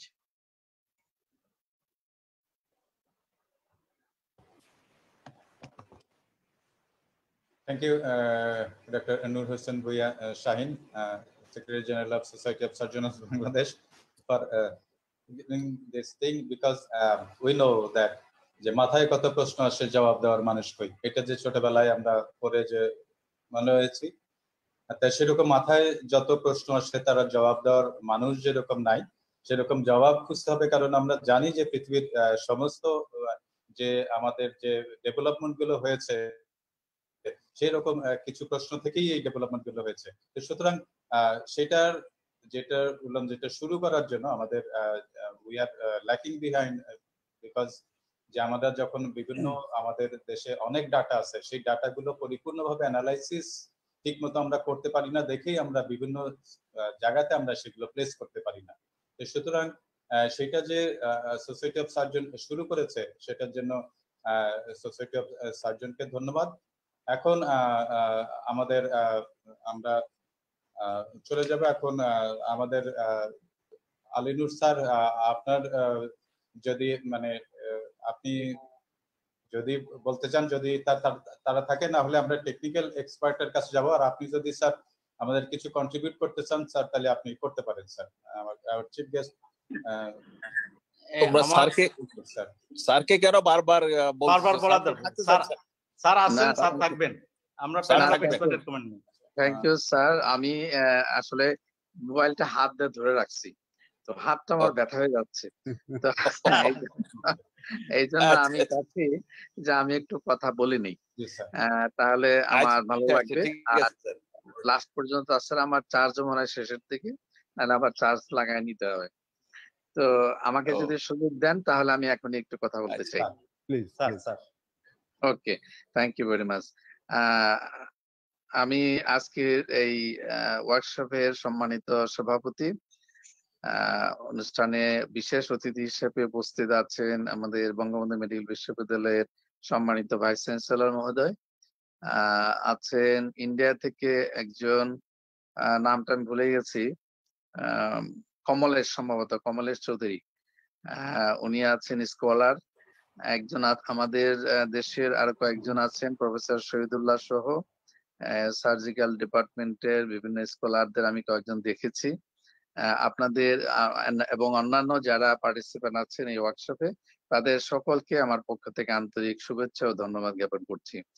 আমি I am really grateful to you all for giving me a chance to hear from you. And প্রথমে আমি অভিনন্দন, special congratulation to presenter mister doctor Noor Hossain Bhuiyan. Excellent one. রিসার্চের উপরে এত সুন্দর একটি presentation. আমার ধারণা ছিল যে ডাক্তার সাহেবরা চিকিৎসা বিদ্যায় কাজ করতে করতে তাদের ব্রেন মনে হয় ডাল হয়ে যায়। যেমন স্কুলের টিচারদের ক্ষেত্রে একটা প্রবাদ আছে যে শিক্ষকরা 15-16 বছর শিক্ষকতা করার পরে তারা আর ইয়া থাকে না, মানে জ্ঞানের ইয়াটা পরিধিটা বন্ধ হয়ে যায়। তো আমারও এরকম কিছু একটা ধারণা ছিল, কিন্তু আজকে যে ডক্টর নূর হোসেন ভুঁইয়া উনি যে প্রেজেন্টেশনটা দিলেন, এক্সিলেন্ট। আমার এত ভালো লাগছে যে আমার মনে হয়েছে যে না, ডাক্তার সাহেবরা সারা জীবনই পড়ালেখা করেন এবং সত্যিকারের উন্ডা ভালো পড়ালেখা করেন। তা আমি অভিনন্দন জানাই জনাব নূর হোসেন ভুঁইয়াকে। আপনাকে আমার কথা শুনতে পাচ্ছেন?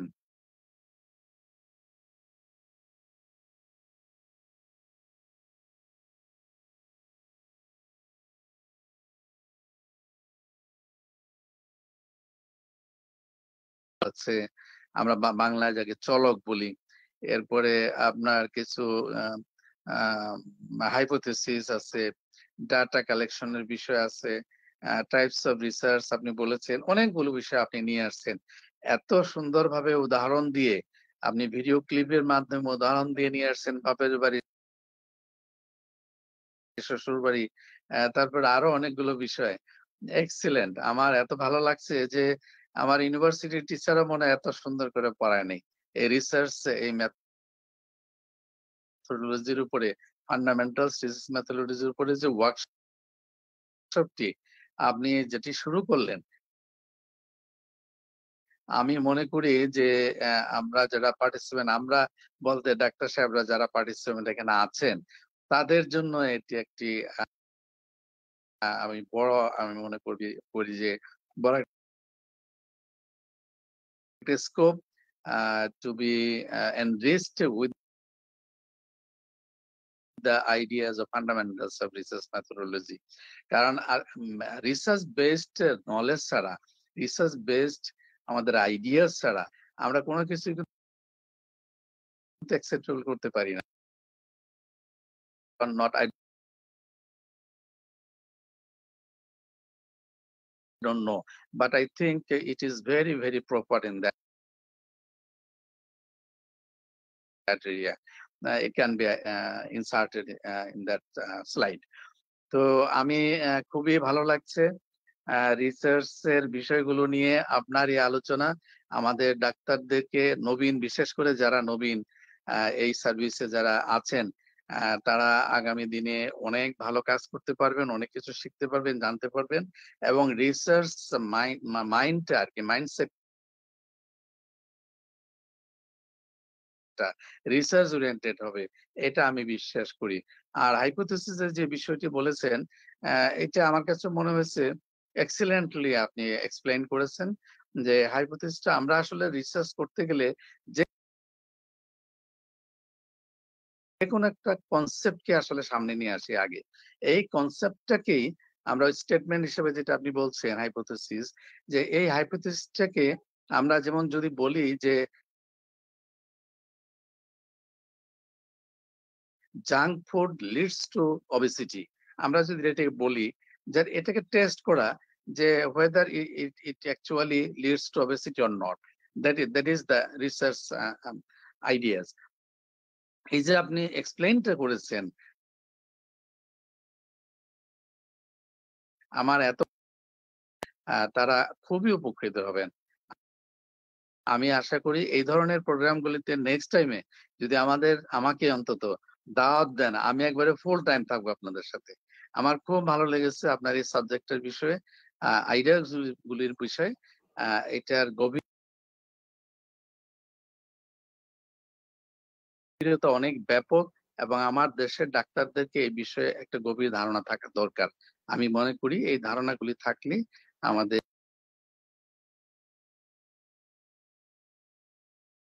এই সেক্টরটা, হেলথ সেক্টরটা অনেক এনরিচড হবে। আমি সবাইকে অভিনন্দন জানাই, আন্তরিক ধন্যবাদ ও কৃতজ্ঞতা জানাই আমাকে এই সুযোগ দেওয়ার জন্য। স্পেশালি বাংলাদেশের বাইরে থেকে যারা এই ওয়ার্কশপে পার্টিসিপেট করেছেন তাদেরকে আমার দেশের পক্ষ থেকে, মন্ত্রণালয়ের পক্ষ থেকে আন্তরিক ধন্যবাদ ও কৃতজ্ঞতা জ্ঞাপন করছি। একই সাথে এই ওয়ার্কশপের আমি সফলতা কামনা করে আমার এই বক্তব্য এখানে শেষ করছি। আল্লাহ হাফেজ। বাংলাদেশ চিরজীবী। Thank you, sir. ওকে, আপনারা কন্টিনিউ করতে স্যার পারেন। স্যার একটু শুভ উদ্বোধন ঘোষণা করে দেন স্যার। Oh thank you. আসলে উদ্বোধনের আগে উদ্বোধন হয়ে গেছে অলরেডি, জি sir, but formally I like to declare this workshop open. Thank you very much. Thank you sir. Thank you sir. Thank you sir. আমরা পরবর্তীতে এই ধরনের একাডেমিক অ্যাক্টিভিটি গুলোতে আপনাকে স্মরণ করব স্যার। এবং আমরা বিশেষ করে আমি স্যার অনেক আপনাকে বিরক্ত করেছি বলা যায় স্যার। আপনার ব্যস্ততার সময় আমি ফোন করেছি স্যার, এই জন্য ক্ষমা সুন্দর দৃষ্টিতে দেখবেন স্যার। এবং আমরা thank you, you are so kind, so kind. Thank you sir, thank you very much আমাদেরকে সময় দেওয়ার জন্য স্যার। Thank you. আমি বিদায় নিচ্ছি, আপনারা ভালো থাকেন। জি শুভরাত্রি। Thank you sir. Thank you. Good night. Good night. Thank you. So, as this is the ongoing process, well, I have not find any question, so I straight go for our panel expert. I request Dr. Tamanesh Chaudhary sir, are with us, sir? Tamanesh Chaudhary sir. Yes, he's with us. Continue. Is not in the screen, sir. He's in the. Oh. Tamanesh sir, unmute sir.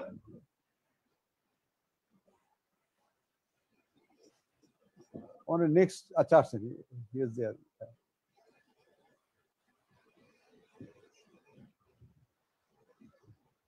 Sanju ভাই আরেকবার একটু বলেন, উনি ওই সময় ছিল Dr. না। Tamanesh, please unmute yourself. Unmute yourself to say, আমি আছি। জি স্যার। আমি 1 মিনিটের জন্য গেছিলাম এখানে। Yes sir, yes. বলুন। sir, please. খুব সুন্দর হয়েছে, খুব সুন্দর, রিয়েলি গুড। নূর ভাই, রিয়েলি গুড। এটা বলেন স্যার, মানে now it's time to speak, sir. আপনার Comment sir. As a panelist, you have to say this is a basically Dr. Sain Bhai already talk about the fundamentals of the research methodology. Truly, why we need research? If the very word is research, means we have to search again and again, and we have to ask ourselves, the whole civilization and the history of mankind grows because of relooking, rethinking, again thinking, and relooking. And that's the method that is, and in a scientific manner, not by blind, that we just believe something and go on. In fundamentals of research methodology, what is our topic of discussion today, what I feel and what basically Dr. Sain Bhai talked very clearly that what are the methodology. But I'll talk why we need research, and every doctors, even we all surgeons must think that there is one scientist is living within ourselves, and most of the time we neglect that. In true sense, the country like us, India, Bangladesh, where we are handling major number of clinical cases, but truly we allow these clinical management, this is the liquid gold, allow to drain into the waste. We are not keeping data properly, and we are never thought of research and out of it. So if we do a good research and if we publish, there will be definitely minimum 3 advantage of any individual. Number one, a surgeon can be well known in his theater, in his locality, maximum in some region. But if somebody doing a work as well, he publish, he will be known throughout the world. And number two, he will be immortal because of his publication. So this is the requirement one. Requirement two, if we plan for some jobs, in a good job, in a faculty position, or in our country, or in means in your country, or in other country, then research publication is the only identity of a person, that how much he is he in his position for faculty. Number three, if somebody does a research and if he publish, he will be lovable to most of the seniors, and that reconnect with the seniors, and definitely that mind ignite the juniors. So a person who is interested in research and publication is not only ignite the juniors, he also sometimes keep a very good relation with the seniors, because most of the research is having communication with the seniors. So at least a research or and a publication is should be a motto of individual. Never we thought that it is a requirement. We always thought to operate and the patient goes home, we are happy. No, just to keep data sometime, and that should be done within 24 hours. Never we cannot put the data after 3 days or 4 days. It is a simple, and in today's era of technology, there is a lot of tablets, mobile, laptops, and it's enough sparing time from WhatsApp or mail. If we spare some time to put the data in an Excel sheet only, we can create we can keep our liquid gold, and we can make a huge purpose. And I hope this methodology program will be lead all of us to ignite. At least I am really feel so happy seeing that the Sainbhai talks so lucidly. And I am also feel that we should not allow our clinical work waste. We should do something for our research in every sphere of life. That's the message of what suggestion I can put in this meeting. Thank you. Thank you, Dr. Thomas Chaudhary, sir, to give his opinion. Now I request Professor Dr. Muhammad Shoidullah, sir, President, Bangladesh Medical and Dental Council, sir, to give you your expert opinion. Okay, thank Professor you very much. Shoidullah, sir, please unmute. Am I audible? Yes, sir. Okay, thank you, thank you. Let me just check again.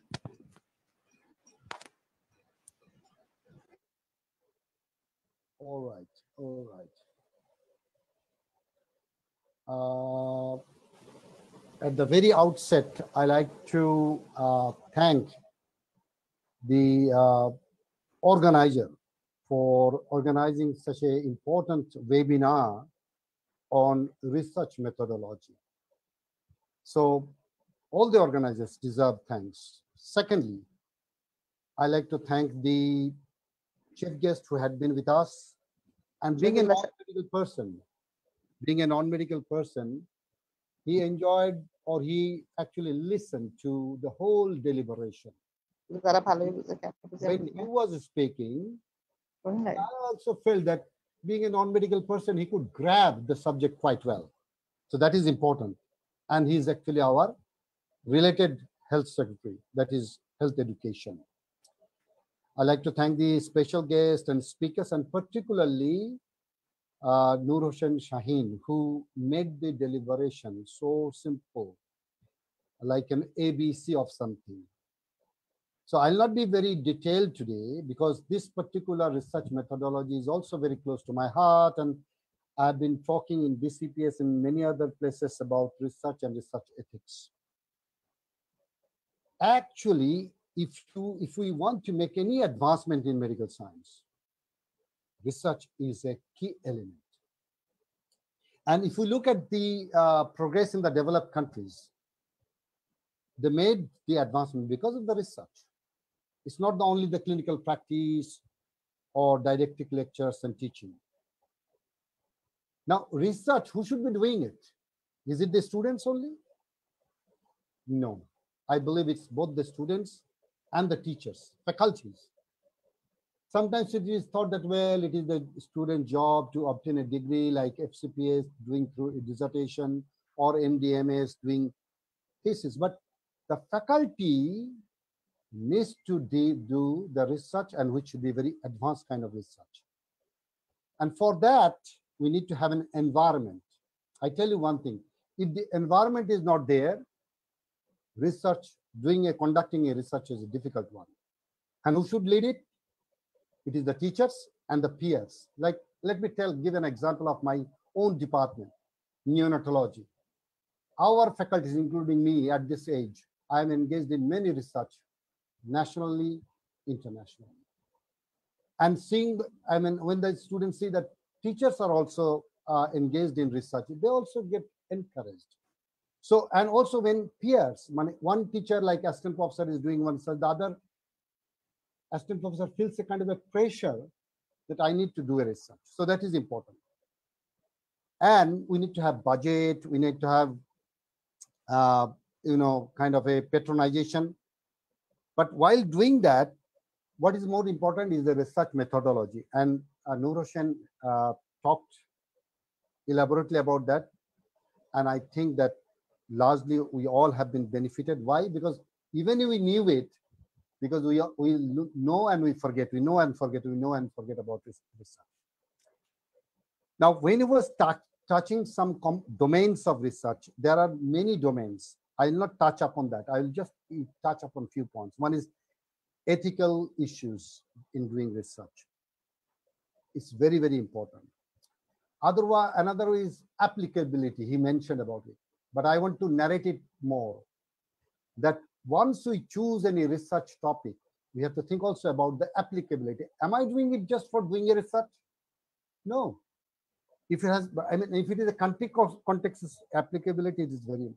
Justification of research must be there. And regarding the data, I tell you one thing, data is the greatest asset somebody can have, also can be a greatest weapon as well. But the data recording and preservation, sometimes some are very doing it loosely. And when they do it loosely, they lose it and they try to repair it. And that's a great crime. So I would say that when you talk to anybody, with my colleagues and students, tell them that please, when you take take the data, please record it properly, preserve it. And confidentiality, consent, everything is there. And finally, I would say that regarding research and research methodology, we learn and forget. What to do now? Two ways to actually avert the problem. Two ways. Either we practice ourselves. I mean, you are engaged in research, then you will not forget it. Or suppose you are not engaged all the time. You don't have then go for a refreshers training. And as I heard that this society is planning to do it on and off, that should be a way forward for that. And finally, I would say that let us make this society as a research-oriented and data-driven society. Then we can really make progress with our resources. And lastly, no research is justified until unless we make it a publication and in a good journal. With that, I like to thank the organizers, the presenter, Noor Hossain Shaheen, and everybody, esteemed participants. I see it is in the screen, 74 are still hooked to this program. I like to thank all of them and giving me the opportunity to share my thoughts with you. Thank you very much. Thank you, sir. Thank you for your encouraging space and give some point.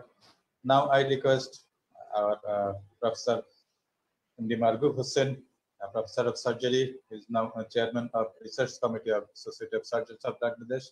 Sir, briefly give your expert opinion about the methodology class taken by Hossain Shaheen. Sir, Margoob, sir. Sir, unmute yourself, sir.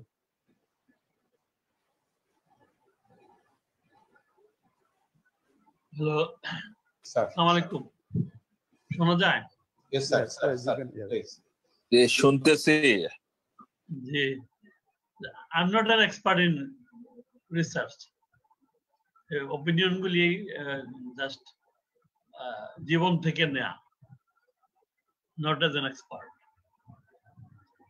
প্রথমে যদি আমি সেই পুরনো একটা গল্পের কথা বলি যে ওই যে গাছের ডালে একটা গল্প আছে যে রাজা বলছে যে ওই যে গাছের শুকনা ডাল এটা দিয়ে একটা কবিতা লেখ বলো সুষ্টং কাষ্টং তিষ্ঠতি অগ্রে আরেকজন বললো নীরস তরুবর পুরত ভাগে এক্সপ্রেশনের ডিফারেন্স আছে কিন্তু একটা জিনিস দেখছে উপরে আছে একজন সায়েন্টিস্টও কিন্তু জাস্ট অবজার্ভ করে আমি যা অবজার্ভ করতেছি সায়েন্টিস্টও তাই অবজার্ভ করে basis is that they think it differently সে চিন্তা করতো যে আচ্ছা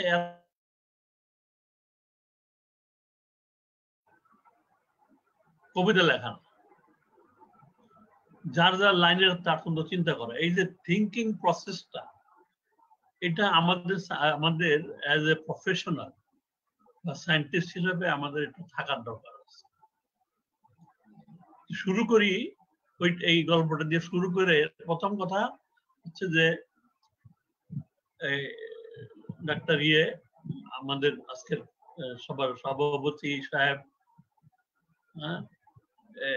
এবং শাহিন যে প্রেজেন্ট করলেন plus the panel of expert with all due respect to it এবং ধন্যবাদ এটা অ্যারেঞ্জ করার জন্য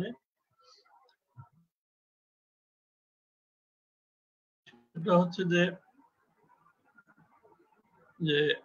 আমি দুইটা করছি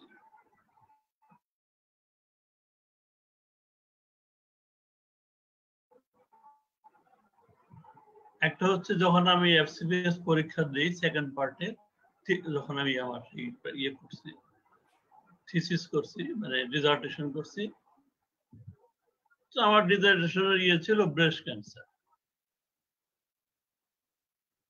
নিজে হাতেই তো বেশ অনেকগুলি করছি কিন্তু যখন খুঁজলাম তখন whole of the dissertation was based on two professors' work. Professor Matiur Rahman and একজন প্রফেসর আলী আশরাফ ওনাদের কাছে গেলাম দেখো অপারেশন রোড এবং পেশেন্টের ইয়েগুলি সব লেখা আছে ওনাদের খাতার মধ্যে পেশেন্টের নাম সহ ফাইন্ডিংস সহ অপারেশন রেজাল্ট সহ প্রত্যেকটা পেশেন্টের অপারেশনের ইয়েগুলি লেখা আছে হিস্ট্রিগুলি এবং ফাইন্ডিংস গুলি এবং পরে ফলো আপ আর লেখা আছে দুইজনেরই এবং শুধুমাত্র ব্রেস্টের না ওনারা যা যা অপারেশন করছেন সবই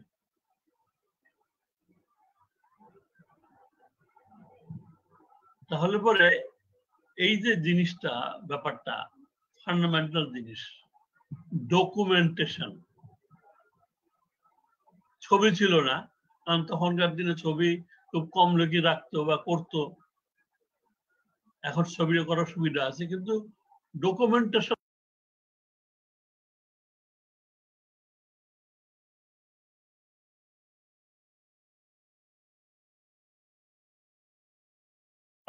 আমরা এখন করতে পারি তখন ওনারা কিন্তু করছেন আমি আরো একটা উদাহরণ পারতেছি এটা সেকেন্ড পার্টে আসছে যখন আমি এটা রেজাল্ট লিখি তখন রেজাল্টে দেখা গেল যে মোটামুটি 30 জন বা 28 জন রোগীর মধ্যেই সবাই মারা গেছে 75% ডেথ রেট তখন ইন্টারনেট তখন আলী আশরাফ স্যার উনি আমার গাইড উনি বললেন যে বাবু এটা তো অনেক বেশি দেখতেছি আমি বললাম স্যার তাহলে এখন কি করবো বললেন না কিছু করবো না কারণ 10 বছর পরে যে ব্রেস্ট ক্যান্সারের উপর কাজ করবে সে তখন এটার সঙ্গে মিলাবে so you document the correct thing the truth don't make a fuss তাহলে এইখানে যে আরেকটা জিনিস বেসিক জিনিস যেটা রিসার্চ করা যে you record or you document the truth. আমি সেকেন্ড যেটা করছি সেটা করতেছি, সেটা হচ্ছে মাস্টার্স করার সময় তখন একটা থিসিস করছি। আমার গাইড ছিলেন একজন ইন্টারন্যাশনালিস্ট একটা, তো সে আমাকে বলল যে তুমি এমন একটা বিষয়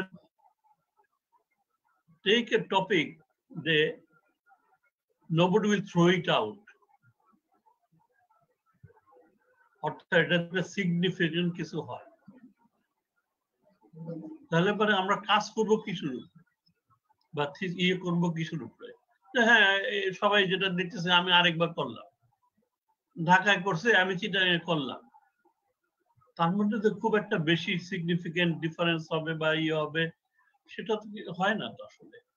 কিন্তু তারপরেও কিন্তু সেইটা কিন্তু একটা বেসিক ইয়ে থাকে, ফান্ডামেন্টাল একটা ইয়ে থাকে যে when you work you see something very important that is significant for your profession, significant for you, for the people. তো সে ধরনের জিনিস যদি আমরা ইয়ে করে নিই তাহলে পরে সত্যিকার অর্থে আমাদের রিসার্চ গুলি ভালো হবে। আমি একটা দুঃখের সঙ্গে কথা বলতে চাই, আমি একটা পেপার করতে চাচ্ছিলাম, করি নাই। সেটা হচ্ছে আমি দেখতে চাচ্ছিলাম যে বাংলাদেশে যেই জার্নালগুলি এখন আছে সেখানে আমাদের সার্জনদের কন্ট্রিবিউশন কতটুকু। আমি কিছু কাগজপত্র ঘাটার পরে আর বেশি সাহস করি নাই, কারণ আমরা সার্জনরা খালি শুধু কাজ করে যাই, আমি বলবো না শুধু কাটি, শুধু কাজ করে যাই। আমরা রেকর্ডও এখন কতটুকু রাখতেছি সেটাও না ঠিক নাই, এবং আমরা যে একটা রিসার্চ মাইন্ড নিয়ে যেটা কাজ করব সেটা একটু হচ্ছে না। এটাকে তুলনা করছে যে আপনি ক্রিকেট খেলতেছেন এবং সারাদিন আপনি রান করলেন, কিন্তু আপনি কয়টা রান করলেন আপনি জানলেন না। There is no document of your work. এবং আপনি যখন শেষ ইয়ে করলেন আপনি হারাই গেলেন। কিন্তু আপনি যদি কোনো একটা জিনিস, কোনো একটা ফাইন্ডিংস, এরকম কোনো সায়েন্টিফিক নলেজ আপনি ক্রিয়েট করতে পারেন তাহলে পরে you will be remembered for quite a long time.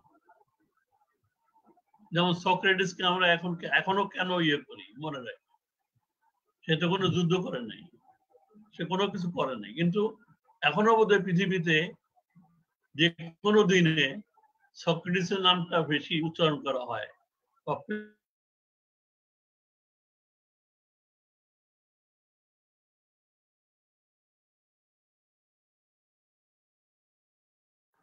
আমাদের মাথা যদি বা আমাদের চিন্তাধারা যদি ওরকম ভাবে আমরা যাই যে আমরা নলেজ সিকিং একটা পার্টে যাব, এই হিসাবে আজকের যে ওয়েবিনার, আজকের যে ইয়েটা আমরা শুরু করলাম রিসার্চ মেথোডোলজির উপরে, এটা আমার কাছে খুবই ভালো লাগছে। আমি ধন্যবাদ জানাই শাহিনকে, বিকজ অন্যরকম হচ্ছে, খুব ভালো হয়েছে। একটা দুটা কথা আমি শুধু শাহিনকে বলতে চাই যে কালার সিলেকশনের ব্যাপারে আরেকটু সচেতন হবেন। কিছু কিছু কালার আপনি যখন প্রজেক্ট করবেন তখন দেখবেন ভালো দেখা যায়, সেটা একটু ঠিক করবেন, তাহলে পরে আপনার প্রেজেন্টেশন তো এক্সিলেন্ট প্রেজেন্টেশন হয়েছে এবং অতি সিম্পল। সবশেষে আবার আমাদের সোসাইটির president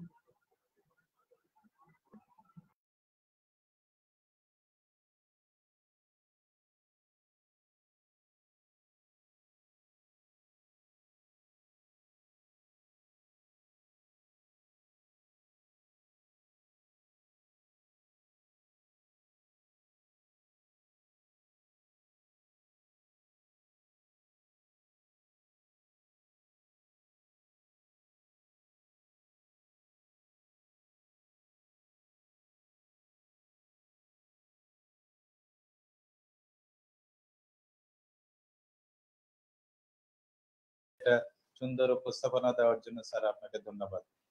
Now I request our special guest our all-time guardian of our একটু এই যে ডিজি স্যার আসছে কিনা দেখো একটু। আসছে হ্যাঁ ছিল জয়েন করছে স্ক্রিনে ছিল তো একটু দেখো হ্যাঁ ডিজি জয়েন করছে জি স্যার জয়েন আসছি করবে আমারও বলছে জয়েন করবে এখন হ্যাঁ আছেন স্ক্রিনে আছেন now I request আছে হ্যাঁ Professor Ibn Khurshid Alam sir, Director General of Health. Would you please give your brief comments about today's program, sir? Ibn Khurshid Alam sir. Sir thank you sir আজকে এই ওয়েবিনারটাতে আমি sir আসলে থাকতে পারিনি কথা বলারও রাইট নেই কারণ আমি যেহেতু শুনি নাই আমি মধ্যখান থেকে এসে এইভাবে কথা বলতে আমি চাই না কিন্তু আমরা শুনতে চাই আপনার কথা শুনতে চাই না স্যার আপনি স্যার এইভাবে বললে স্যার আমি স্যার একদম বিব্রত বোধ করি কারণ আপনি স্যার আমার গুরুজন শিক্ষক সমস্ত কিছু স্যার তো আমি আপনাকে বলতে চাই স্যার আজকের এই ওয়েবিনারটা অত্যন্ত ভালো একটা বিষয় ছিল আমার খুব ইচ্ছা ছিল স্যার এটাতে অংশ নেওয়ার কিন্তু স্যার আমি পারিনি স্যার ডাক্তারদের থাকার জায়গার বিষয়ে একটা বড় রকমের মানে ঝঞ্ঝাটের মধ্যে দিয়ে যাচ্ছি আপনিও জানেন স্যার এটা নিয়ে স্যার আটকানো ছিলাম ওখান থেকে বেরিয়ে আসছি স্যার আমি সবার কাছে ক্ষমা প্রার্থী তারপরে আমি সবার কাছে আবার ধন্যবাদও জানাচ্ছি এই জন্য যে আমাকে স্যার কথা বলার জন্য সুযোগ দিয়েছেন মার্গুপ স্যারের শেষ কিছু কথা আমি শুনতে পাচ্ছিলাম সেটা মনে হচ্ছিল যে regarding the documentation of the activities of A surgeon একজন সার্জন সারা জীবনে অনেক কাজ করে কিন্তু কোনো ডকুমেন্টস থাকে না সেটার জন্যই আমাদের গবেষণা বলেন আমাদের সায়েন্টিফিক পেপার বলেন কোনোটাই আমরা ঠিক মতন করতে পারি না তো how to make a surgeon good surgeon এটারও স্যার একটা পথনির্দেশ আছে এবং এটা একটা নির্দেশিকা আছে সার্জারি জার্নাল যেটা গত ফেব্রুয়ারি মাসে বেরিয়েছিল অক্সফোর্ড থেকে ওটার মধ্যে স্যার খুব চমৎকার করে লেখা ছিল যে একজন ভালো সার্জন বানাতে হলে কি কি করতে হবে তো ওটা আমরা অনেকখানি দূরে তারপরে আমরা বলবো যে আমরা আমাদের মেন্টর হিসেবে যাদের পেয়েছিলাম তারা আমাদেরকে অনেকখানি এগিয়ে যেতে সাহায্য করেছেন তো স্যার এখন আমরা মেন্টর হিসেবে স্যারদের ধারে কাছেও যেতে পারিনি অন্তত আমি আমার নিজের কথা বলি আমি যে স্যারদের দেখে যাই মার্গুপ স্যারকে যদি বলি গাইড ফিলোসোফার সমস্ত কিছু কনক স্যারকে যদি বলি গার্জিয়ান মানে সর্বর্থী গার্জিয়ান এরকম এখানে হয়তো অনেকেই আছেন আমি সবার নাম হয়তো ভেবে বলতে পারছি না পথ নির্দেশ দেওয়ার মতন লোকজন তো সেইটা আসলে স্যার কমে গেছে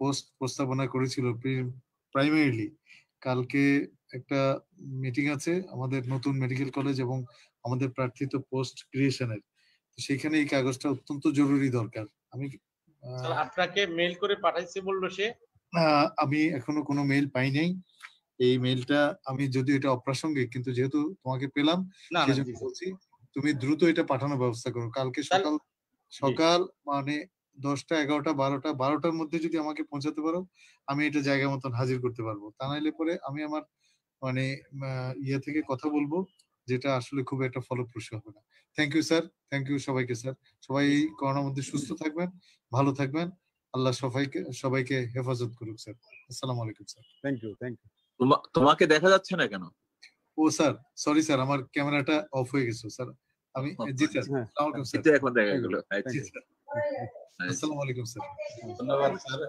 আমাদের সাথে শেষ মুহূর্ত হলেও স্যার জয়েন করার জন্য কারণ জানি আমরা স্যার আপনি এই মুহূর্তে ব্যস্ত থাকেন তারপরে যে জয়েন করেছেন একটু সময় নিয়ে সঞ্জীব স্যার যেহেতু খুশি স্যার ডিজি স্যার একটু বলছে স্যার আমি ওই যে আপনি বলার পরপরই ওর সাথে আমি কথা হই এবং সে আমাকে আমি বলছি স্যারকে এ নিয়েও এখনই দাও এবং সে আমাকে আবার ব্যাক করছে যে আমি স্যারকে পাঠাইছি। ওই মেলটা আমি পাইনি, ও আমাকে ফোন করছিল যে আমি আপনাকে একটা মেল পাঠাচ্ছি, কিন্তু এরপরে আর ওই মেলটা আমি আর পাইনি, এখন পর্যন্ত মেলটা আসে নাই। এটা স্প্যামে গেছে কিনা আমি জানি না, যদি না হয়ে থাকে আমি কিন্তু ওকে পাঠাতে বলো। আরেকটা হার্ড কপি ছিল যেটা সোসাইটি অফ সার্জনস এর সেই আগে ফারুক স্যাররা থাকতে ওনারা একটা মানে টোটাল জেনারেল সার্জারির একটা পদের ব্যাপারে একটা ওয়ার্কআপ করেছিলেন, সেটা একটা হার্ড কপি আমি যখন সেক্রেটারি ছিলাম আমি এটা দেখেছিলাম, এই ফাইলটা তার কাছে ছিল, ওই ফাইলটা দরকার। কারণ এই ও যেটা আমার কাছে পাঠাবে বলেছে এইগুলা পদ তো অলরেডি স্যাংশন হয়েছে 131টা, যেগুলো নতুন 3টে স্পেশালিটি 5টা স্পেশালিটির পদ, এইটা বাদে জেনারেল সার্জারি পদের জন্য একটা আবেদন ছিল এবং এটা নতুন মেডিকেল কলেজগুলা সহ মানে 8-5-13টা মেডিকেল কলেজের এক নতুন অর্গানোগ্রাম অনুযায়ী প্রস্তাবনা করা ছিল, এটা সোসাইটি অফ সার্জন থেকেই করা ছিল। ওই জিনিস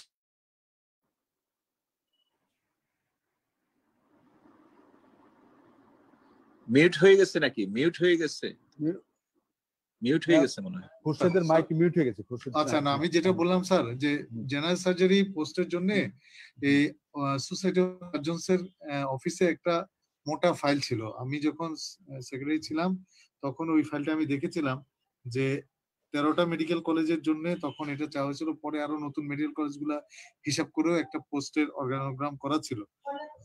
তো আগামী দিন স্যার প্রধানমন্ত্রী মাননীয় প্রধানমন্ত্রীর অফিসে স্যার পোস্ট তৈরি করার ব্যাপারে একটা মিটিং আছে, এটা জরুরি হঠাৎ করে আমাদেরকে নোটিশ দেওয়া হয়েছে, তো আমরা সবগুলা কাগজ গুছাতে পারিনি।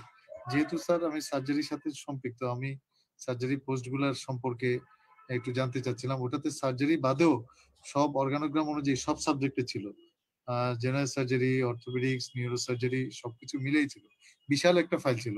ওই ফাইলটার হদিস আমি জানতে চাই, যেহেতু ইয়াকে ফোন করছিলাম, নাম কি সুবীর বললো যে আমার কাছে যেটা আছে সেটা আমি আপনাকে পাঠাচ্ছি, সেটা আমি এখনো পাইনি, কিন্তু ওই ফাইলটা দরকার, ওই ফাইলটা একটু দেওয়ার ব্যবস্থা করুন। ওকে, ওভার। জি স্যার, আমি আবার কমিউনিকেট করতেছি। ঠিক আছে, thank you. Thank you, sir. Now I request our guardian of Surgical Society, Professor Konokkanti Bora, sir, who is always in the busy schedule, is always joining, and first to last, is try to present you with this webinar. Professor Konokkanti Bora, sir, please give your valuable comment. ধন্যবাদ। প্রথমত আজকের এই ওয়েবিনারের research মেথোডোলজির উপর society of surgeons of বাংলাদেশের যে সম্মানিত সভাপতি professor Tauhidul Alam, আর এখানে চিফ গেস্ট হিসেবে ছিলেন স্বাস্থ্য ও জনসংখ্যা পরিবার কল্যাণ মন্ত্রণালয়ের মাননীয় সচিব মহোদয়, সচিব শিক্ষা জনাব আলিনুর সাহেব, এবং বিশেষ অতিথি হিসেবে ডিজি মহোদয়, আমাদের সকলের প্রিয় ভাজন প্রফেসর ABM খুরশিদ আলম, এবং প্যানেল সম্মানিত যে learned speaker doctor Noor Hossain Shahin, এবং প্যানেলিস্ট আমার বন্ধু প্রফেসর মার্গব হোসেন, অত্যন্ত সুন্দর ও প্রাঞ্জল ভাষায় তার ব্যক্তিগত এক্সপেরিয়েন্স থেকে অনেক কিছু বলেছেন, এবং প্রফেসর শহীদুল্লাহ, উনি প্রেসিডেন্ট বাংলাদেশ মেডিকেল এবং dental council, chairman neonatology department, Bangabandhu Sheikh Mujib medical university, আরো অনেক কিছু চেয়ারম্যান উনি আছেন, সবকিছু বললাম না এখানে। আরো আছেন ভারত থেকে তমনাশ চৌধুরী, যে বিশিষ্ট সার্জন ভারতের ইনভেসিভ সার্জারির উনি প্রাক্তন চেয়ারম্যান ছিলেন, এবং আরো অন্যান্য বিদগ্ধ সহকর্মী বৃন্দ, পার্টিসিপেন্টস বৃন্দ, আপনাদের সকলকে very very good evening to you all. আসলে আমি প্রথমে শাহিনকে তার সুন্দর এবং প্রাঞ্জল ভাষায় যেভাবে রিসার্চ মেথোডোলজির উপর বক্তব্য দিয়েছেন, তাকে আমি অভিনন্দন জানাই, এবং তার সাথে সাথে সোসাইটির প্রেসিডেন্ট, সেক্রেটারি সহ অন্যান্য কর্মকর্তাদেরকে এই মডারেটর সহ সকলকে আমি আন্তরিক অভিনন্দন জানাচ্ছি।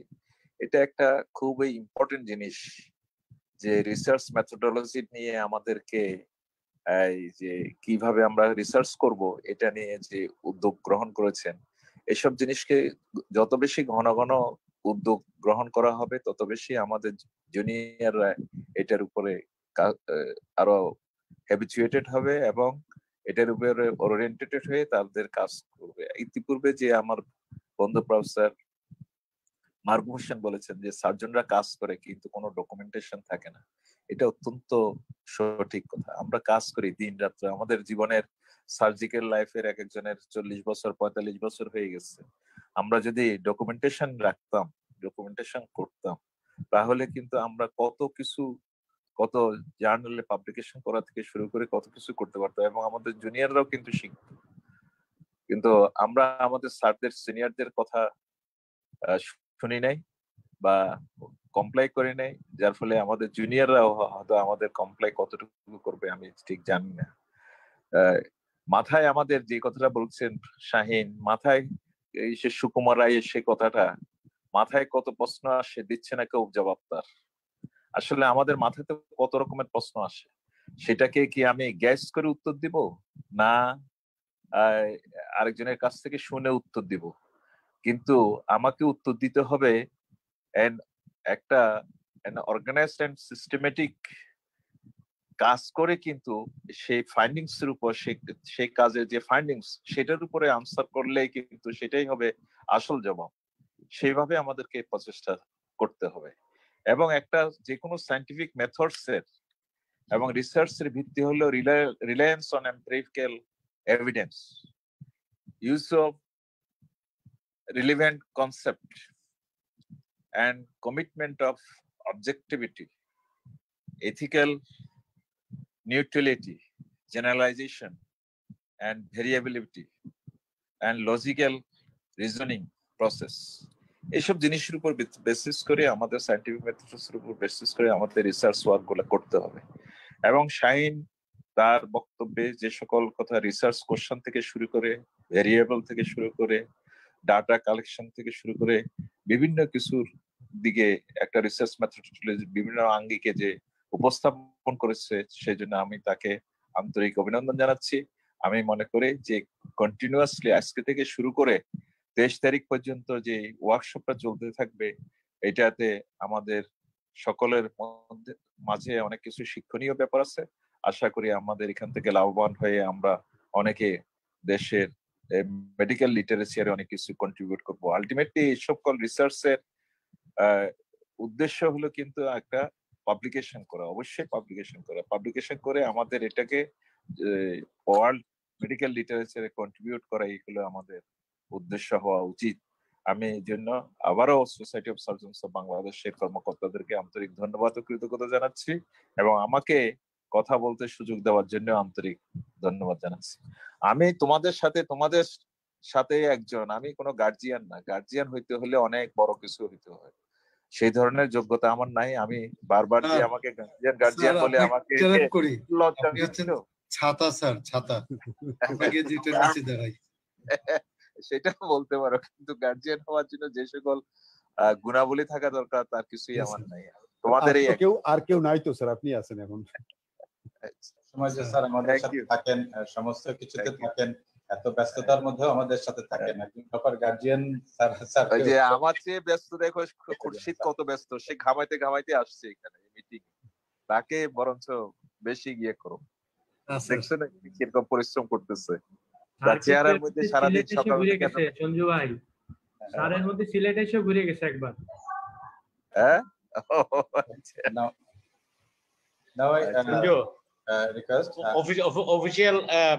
official conclusion এ যাও। না তো রোহিত স্যার শেষ করার পরে রোহিত স্যার শেষ করবে এটা। হ্যাঁ আগে official president professor Touhid Alam sir the give conclusions please. ধন্যবাদ। আজকের সবার মাননীয় প্রধান অতিথি আমাদের সম্মানীয় সেক্রেটারি মিস্টার এমডি আলিনুর সাহেব, উনি আমাদের সাথে অনেকক্ষণ থাকাতে আসলে আমরা খুব অনুপ্রাণিত হয়েছি। একজন হেলথ সেক্টরের অ্যাডমিনিস্ট্রেশনের টপ মোস্ট লেভেলের একজন যেহেতু আমাদের সঙ্গে ছিলেন, ডেফিনেটলি এটা আমাদেরকে যথেষ্ট অনুপ্রাণিত করেছে এবং আমরা আশা করি ভবিষ্যতে উনি আমাদের সাথে থাকবেন। আমাদের সঙ্গে আরো ছিলেন আমাদের মাননীয় vice chancellor professor Kanakkanti Barua sir. আমরা উনি যতই অস্বীকার করুক, উনি আসলে আমাদের গার্ডিয়ান, আমাদের আমব্রেলা যাই বলি, উনি আমাদের সাথে আছেন এবং উনি সবসময় আমাদের সাথে থাকবেন। আমরা আসলে অনুপ্রাণিত হই ওনার প্রেজেন্সে। এছাড়া আমাদের সাথে ছিলেন আমাদের 3 জন খুব renowned panelist, professor Mardu Hossain, professor Mohammad Shahidullah এবং আমাদের বন্ধুবর ডক্টর তমনেশ চৌধুরী। উনি সবসময় আমরা ওনাকে দাওয়াত দিলেই পাই, আমরা খুব এনকারেজ ফিল করি উনি আমাদের সঙ্গে ওনার এক্সপিরিয়েন্সটা শেয়ার করেন বলে। আজকের অনুষ্ঠানের আমাদের যে মধ্যমণি আমাদের নূর হোসেন ভুইয়া, যে আমাদের আরেকজন বিশেষ অতিথি ছিলেন আমাদের এবিএম খুরশিদ আলম। শত ব্যস্ততার ভিতরে উনি আমাদের সঙ্গে এসে আমাদেরকে অনুপ্রাণিত করছেন, আমি ওনাকে আন্তরিকভাবে ধন্যবাদ জানাই। আর সবথেকে ধন্যবাদ পাওয়ার যোগ্য আমাদের নূর হোসেন ভুইয়া, সে অনেক কষ্ট করে তার একটা প্রেজেন্টেশন রেডি করেছে এবং সে এই পুরো অনুষ্ঠানটাকে অর্গানাইজ করা, ডিসিমিনেট করা সব ব্যাপারে আমাদের সেক্রেটারি জেনারেল হিসেবে সে তার দায়িত্ব খুব সফলতার সাথে পালন করছে। তা আমাদের উদ্দেশ্য আসলে আমি সবাইকে উদ্দেশ্যে বলি যে সোসাইটি অফ সার্জন তার দায়িত্ববোধ থেকে আমরা এই কাজগুলো করি। আমরা পোস্ট গ্রাজুয়েট ডাক্তারদের জন্য আমরা প্রতিবার ক্লাসের অ্যারেঞ্জ করি 2 মাস আমরা একটা অর্গানাইজ করছি, কিন্তু এবার কোভিড এর জন্য আমরা করতে পারি নাই। আর আরেকটা হচ্ছে যে আমাদের ক্লাসগুলো, যাদের পোস্ট গ্রাজুয়েট স্টুডেন্টদের যে ক্লাসগুলো ছিল, থিওরিটিক্যাল ক্লাসগুলো একদম হচ্ছে না, যেখানে এই বায়োস্ট্যাটিক্স বা এই রিসার্চ মিথোলজির পরে রেগুলার ক্লাস হতো, এই ক্লাসগুলো কিন্তু এই সেশনে হয় নাই।